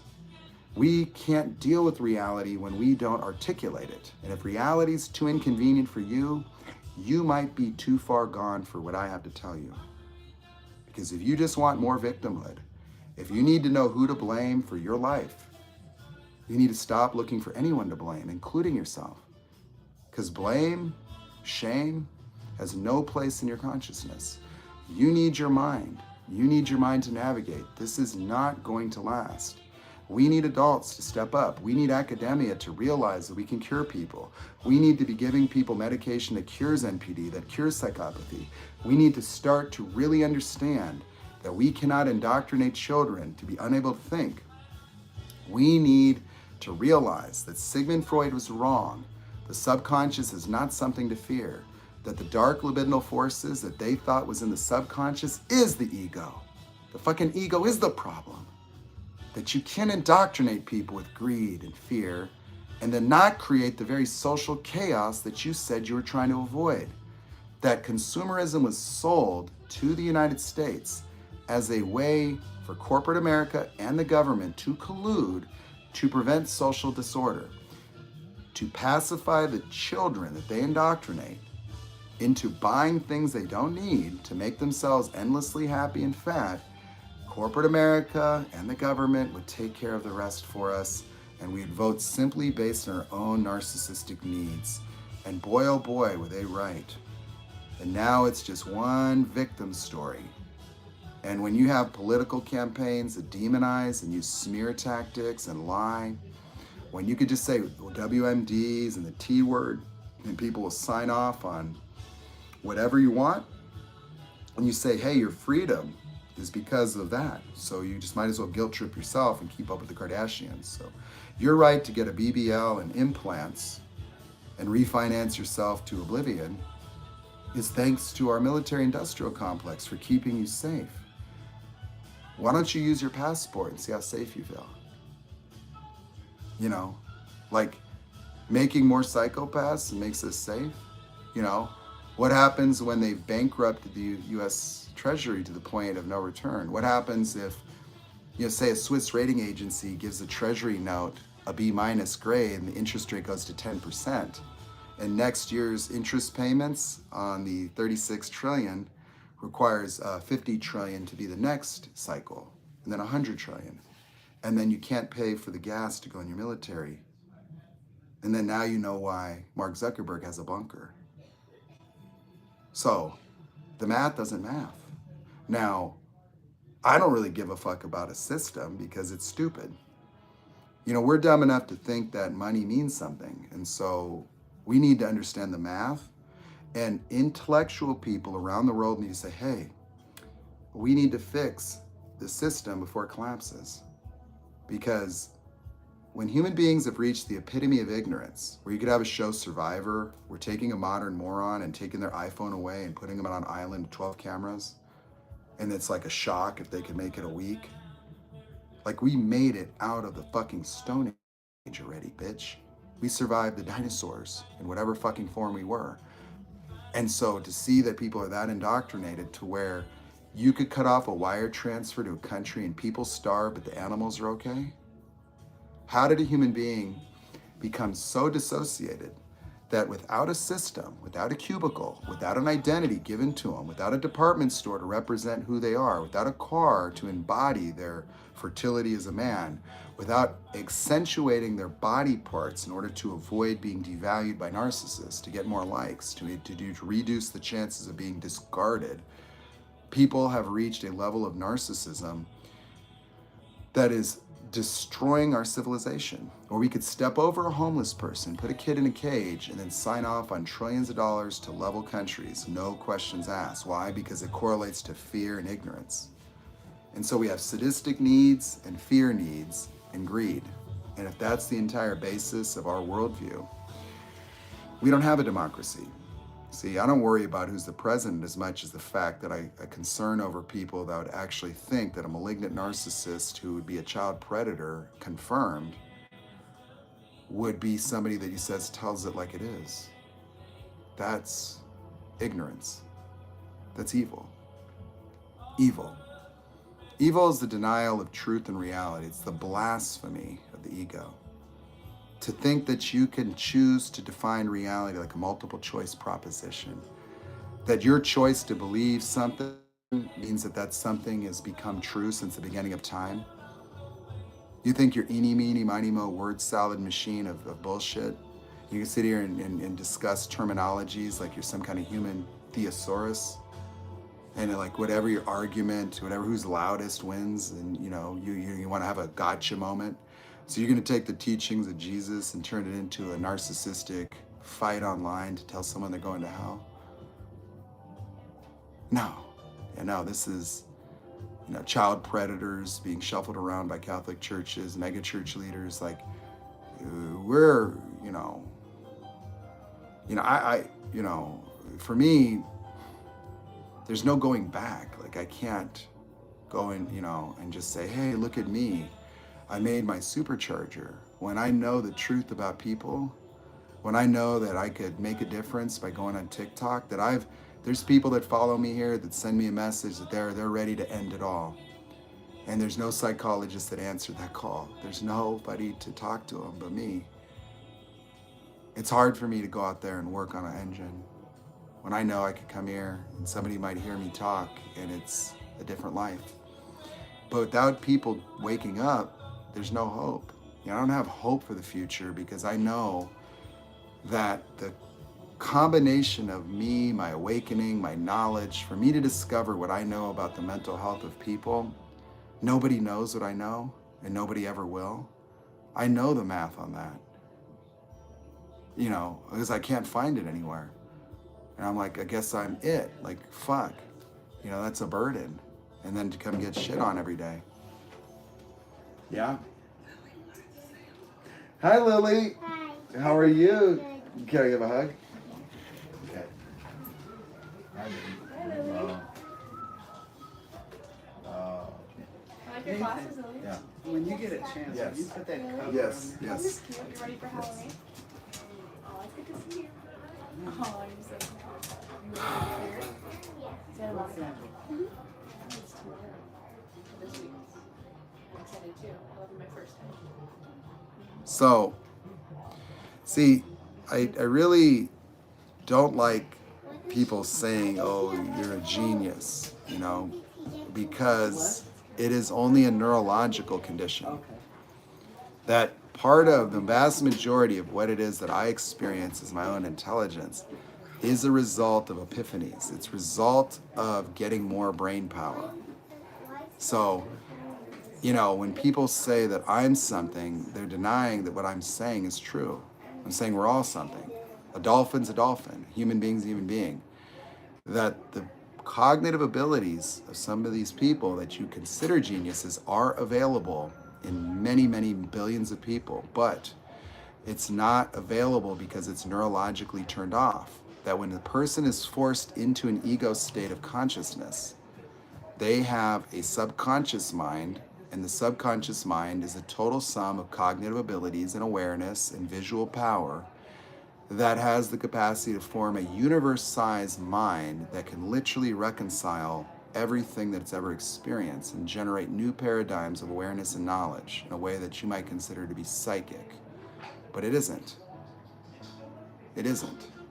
And so those abilities and the power of empathy is such that you can construct a beingness of any other being in your mind, multitudes of them, and you can actually simulate another universe. You observe reality as it comes to you through your eyes and ears, and your brain has to have enough brain power to produce an entire universe just because you happen to gaze up into the sky or look at a tree or forest or Yosemite. You look at a crowd of people, your brain has to have enough power to neurologically produce 100,000 individual people instantly, with no hesitation, and seem to form understandings of these individuals, subconscious to you.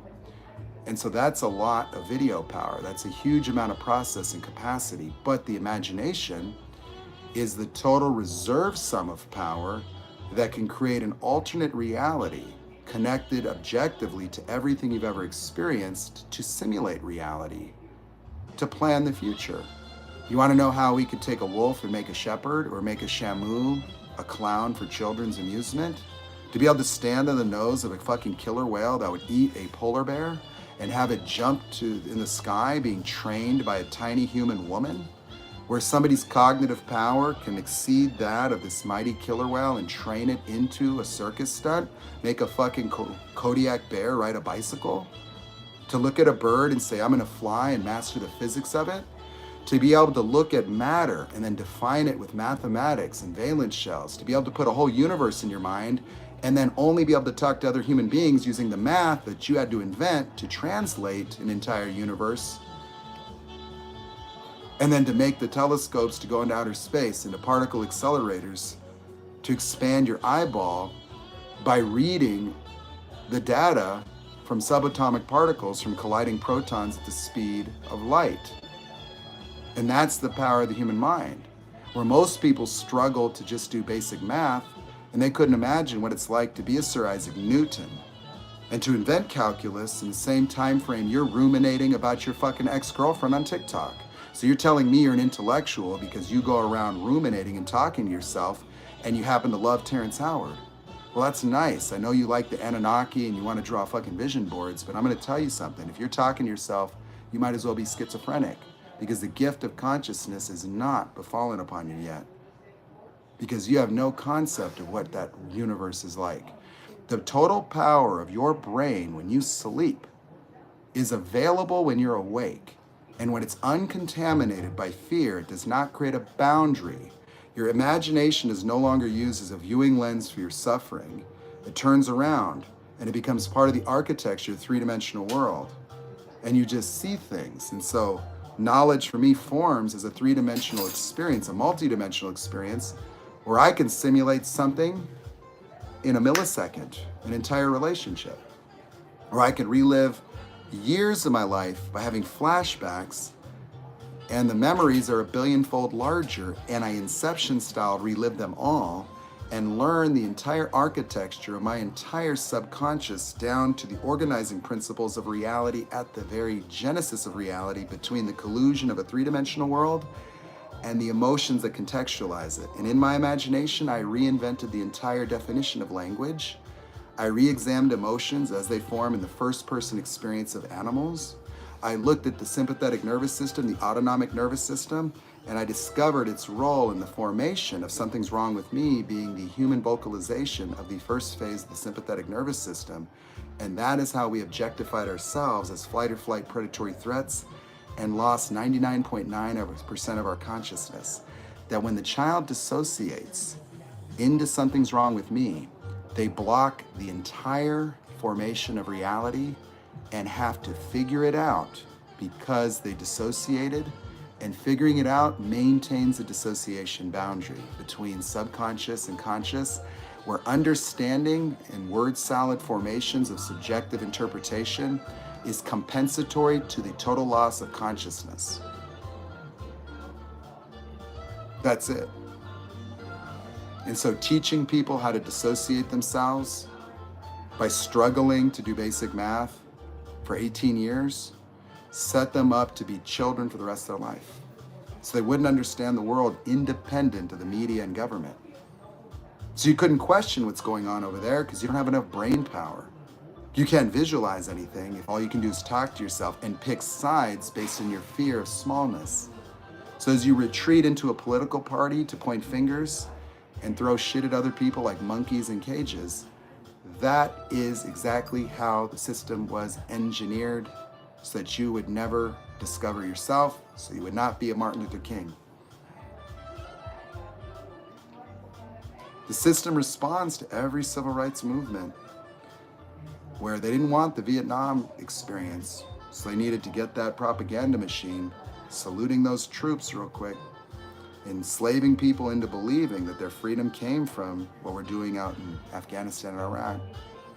Guilt trip you, saying you're freedom, freedom, freedom, and support the troops, and make it against you versus the troops if you question the Pentagon. If you question the president, it's you versus an American, a middle American, and so you get attacked. So you get attacked for questioning the inhumanity of incinerating children in other countries to raise gas prices in ours.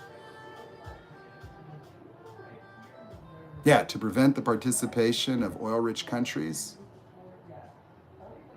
You know, some Lambo driving Saudi prince gets to call the White House, say, hey, take care of this problem. We're all making a lot of money. We'd like to keep it going. You know what's going to happen to gas prices if Venezuela, gets to sell oil? Do you know what's going to happen to gas prices if Iraq and Kuwait participate in the Persian Gulf outside the boundaries of OPEC? Well, the supply goes up and the price goes down. We would be looking at 20 cents a gallon, and that's just not going to work, We've created too much inflation. Yeah, by funneling your retirement money into your escrow account so you could buy that house and cash out corporate America today, you created an artificial supply and demand that has now mandated the ongoing genesis of debt in order to keep the Ponzi scheme going. So your bank is a Ponzi scheme, the central bank is a Ponzi scheme, the treasury is a Ponzi scheme, and the narcissists are holding the black card to it all and funneling your 401k into your escrow account to inflate the economy. And if you took away mortgages, the whole thing would fall apart because it's one big house of cards. Probably at least 200 trillion in debt in the United States. You think 36 trillion is just the federal government, but what about the state?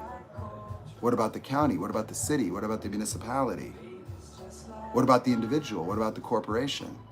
So if you added up all the debt in the United States, then you figured out how many actual dollars there are, you wonder, you know why they have to tax the fuck out of you, because they need every single penny to go back to the government, in addition to borrowing money to pay off yesterday's interest. And every year, a higher percentage of our national debt or national budget is to pay off yesterday's interest in an inescapable inflationary balloon that is going to rupture, inevitably, because you can't pay it off and you have to borrow more just to cover the interest.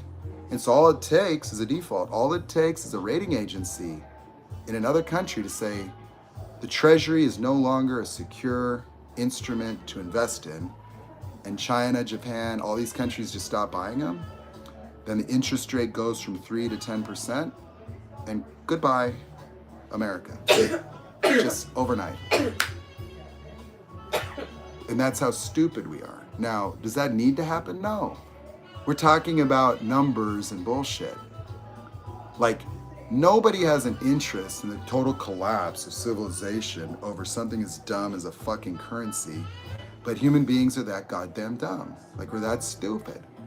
Where you think money's real, like your identity's staked on it to such a dumbass point where you're paralyzed in the absence of it. Where countries starve to death because they can't figure out how to eat or grow shit without it. And it's like the sun still comes up, the oil's still in the ground, the water's still there, the vegetables are still, and we can't function. Total disability.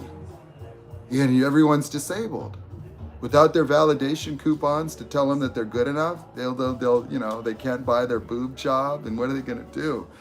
And then you sit here and complain about energy in the United States. What percentage of the gasoline even moves a human body when you weigh 100 some pounds and your car's 5,000? You don't even rate the efficiency as based upon the percentage of the energy consumed to move a human being. It's a scam. Planned obsolescence. Buy a car every few years just to keep up with the Kardashians, and you're complaining about energy, while you're going to another country to prevent their participation in the energy market you're complaining about, while voting to not raise your minimum wage and raise your own taxes and lower their taxes, trickle it back down, and then deregulate. And so you're gonna do everything corporate America wants you to do, including represent them as a soldier, and then come stand with PTSD waiting for the VA to give you an incompetent doctor to pump you full of fucking pills, and nobody gives a fuck. And so you get your military discount at Carl's Jr. and they salute you during the Super Bowl, and that's it. Thank you for your service to this collapsing Titanic. And we try to pump ourselves up on this American history shit, denying the history of what we've done to Native Americans and Black Americans and what we continue to do.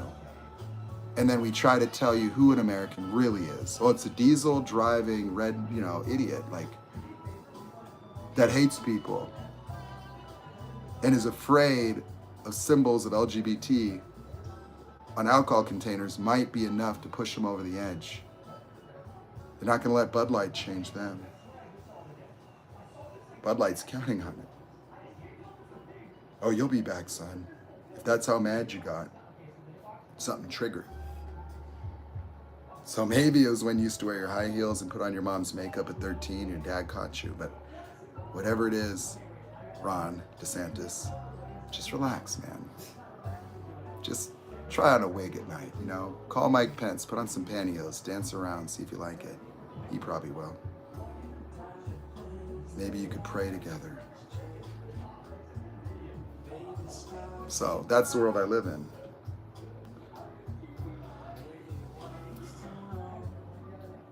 Yeah, so the system's not broken. You're broken. Yeah, it broke you. Oh, when you become a link in the bio and you're an incel and you're an alpha idiot and you can't find peace and you can't find joy and you've got every fucking device and, you can't be entertained out of this anymore, and the inflation has just ripped your house apart and you're trying to keep up and, you're terrified and It's a cruel system that make you homeless and nobody give a fuck. If you miss 3 payments, you're on the street. And so you have to do it. You're born into it. So land of the free is now a goddamn plantation. And you got to go off site. They militarized the workforce and nobody questioned that. Then they turned them all into greedy fat consumers that would indebt themselves to the same corporations that pay them. You just, because your check comes from a different company, you don't realize that the investors own all of it. The CEO is just an employee. And so you're in debt to the corporations that you're trying to get raised. You don't want to raise your own minimum wage, and they're using your fucking 401k because they already bankrupted your Social Security, and they've used your government as a black card to cash themselves the fuck out, and you're the one doing the heavy lifting in the warehouses, and you're slaving away, and they're on yachts. And you're like, don't raise my minimum wage, but raise my taxes to give it to them. And they're using your retirement money to set up $1 trillion of servicing rights at Wells Fargo. They didn't even have to have their own money. And if too many people go to the ATM, the whole thing falls apart. So the government needed to insure every account because they enable a Ponzi scheme that may only require 7 or 10% of the total liquidity of what they owe you. So you have an account. They'll tell you got an overdraft fee. And they're already overdrafted. They're fully overdrafted. They got 10% of what they owe you. And so they got to say, sorry, sir, you've exceeded your withdrawal limit. We prefer you use your credit card. So we gave you fraud protection there and a nice reward system so you can get yourself to the Temecula wine mixer next year, the Southwest airline, mileage. And so they don't protect your checking anymore. Oh, the bank is real safe, huh? So if the bank gets hacked and they steal your money, oh, sorry, sir, you should have used your credit card, where we lend you back your money at 30% interest, but we give you rewards like your fucking kids, like scratchers and shit, stickers. So you don't understand how mortgage-backed securities work? You never looked at that? And where that money comes from? And so the banks needed a secondary market, and the government colluded and made Fannie Mae and Freddie Mac because they already used all your money. So the banks ran out of money. They couldn't lend any more money because they lent it all out. So they used all your money, and so like, well, shit, government, we need a central banking system. We need help from you. Okay, great. We'll lend you money at 0% to fuck over the American people. And we're going to go after their retirement funds because we'll make it into mortgage-backed securities. Here's the thing. You pay them less interest than you charge, and all you got to do is service the debt. And you can trade it around with each other, and we could package it on Wall Street, and we could use margin accounts to gamble on our whole economy and just get fucking rich and just open up the guidelines. Since it's not our money anyway, we'll do 100% stated income, and then we'll convince America that this is how you get rich. Use the bank's money. The bank's money is your money, motherfucker. Where did the bank get the money, bitch? The bank doesn't have money without you. And so you made the banks rich, and you made corporate America richer, and you cash them out today so you can buy it now, and then you spend the rest of your life paying off the bank for giving you your money to inflate your entire economy to the point where you can't even work in America and buy something here because the supply and demand has been offset by non-existent future money. And so they've been spending money that doesn't exist and getting you to do it too. So you can keep up with the Kardashians to the point where we would depend on China and other countries because we've inflated our economy to such an extent it's pure ignorance. Because let me ask you a question. With all the technology that we have today, why would it be more expensive to get energy out of the earth that's already there? So you're telling me that refining is less technically savvy than 1950? That our chemistry is worse? That our ability to transport and understand logistics and computerize this whole motherfucker and energy is more expensive? Wow. boy, oh boy, are you stupid as shit. Goddamn idiots. We're dumb as fuck. So we've been allowing them to refinance the economy every year, cash themselves out, lobby, having legislation passed that people don't read, using their greed and sadism to condemn somebody else so they can work in their things that they want, billions going into lobbying, and consolidating Americans into convenient blocks of voters that are fully indoctrinated, where everything they believe is correlated to what website they looked at last or what news organization they believe. And these opinions are just propagandists that are paid large sums of money for their capacity to indoctrinate you. And so we can't blame MAGA. They've got trillions invested into them.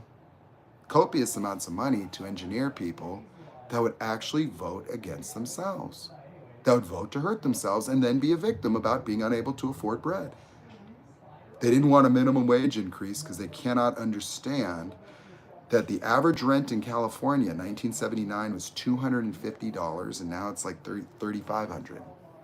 But the average income meant that the 13% of your income went to your living expenses back then. And so that $100,000 house in Newport Beach, which used to have a Volkswagen Beetle in front of it, it's $3 million now. And it's all because of credit. Because you offset the demand by introducing money that doesn't exist. And if you took the credit away, the whole thing falls apart. And so by creating demand through greed-based consumption and then funneling non-existent money into our economy, we created a bubble and a house of cards that will collapse mathematically, inevitably. They try to scale it by saying, well, GDP to national debt to see that it's the same. Well, yeah, why? Because the debt and the funneling of money into the economy is proportional to the spending. So it masks the fact that a growing proportion of, our debt is going to be interest. And so it requires constant inflation. That inflation is a mandatory phenomenon now, because if it doesn't inflate, then the tax revenues don't go up to pay for the debt. And so inflation can only be regulated, but has to be maintained. So inflation has got to be 2-3% per year. It just has to. Otherwise, it falls apart. And so you have a system that requires debt. You need a car loan. You have to get a student debt. They've created so much inflation that a Corvette used to be $6,000 in '67 is now going to be $200,000 for the newest and greatest one. Or the house used to be $4,000 or $5,000 is $500,000-600,000. And it has nothing to do with the value of the wood or the drywall or the land. There's no value. It's just supply and demand and consumerism. And the average American could be told buying a house is the greatest achievement. And they just do it without question because they want the validation. They need to be reproductively viable. They've got to have what they need, the appliances and the square footage to attract the woman with the big boobs. How else are you going to get her to stand in front of your house and wave to your neighbors to validate themselves? Everybody just wants to be good enough. And so good enough neighborhood, you call the police. Someone took my good enough coupons and all my jewelry, made me feel good enough in my good enough car. A not good enough broke into our good enough neighborhood. And it's literally Dr. Seuss shit. Dr. Seuss. And so that's what I'm fighting against. It's not just the smallness of individuals, but it's the reality, of what we're all up against together.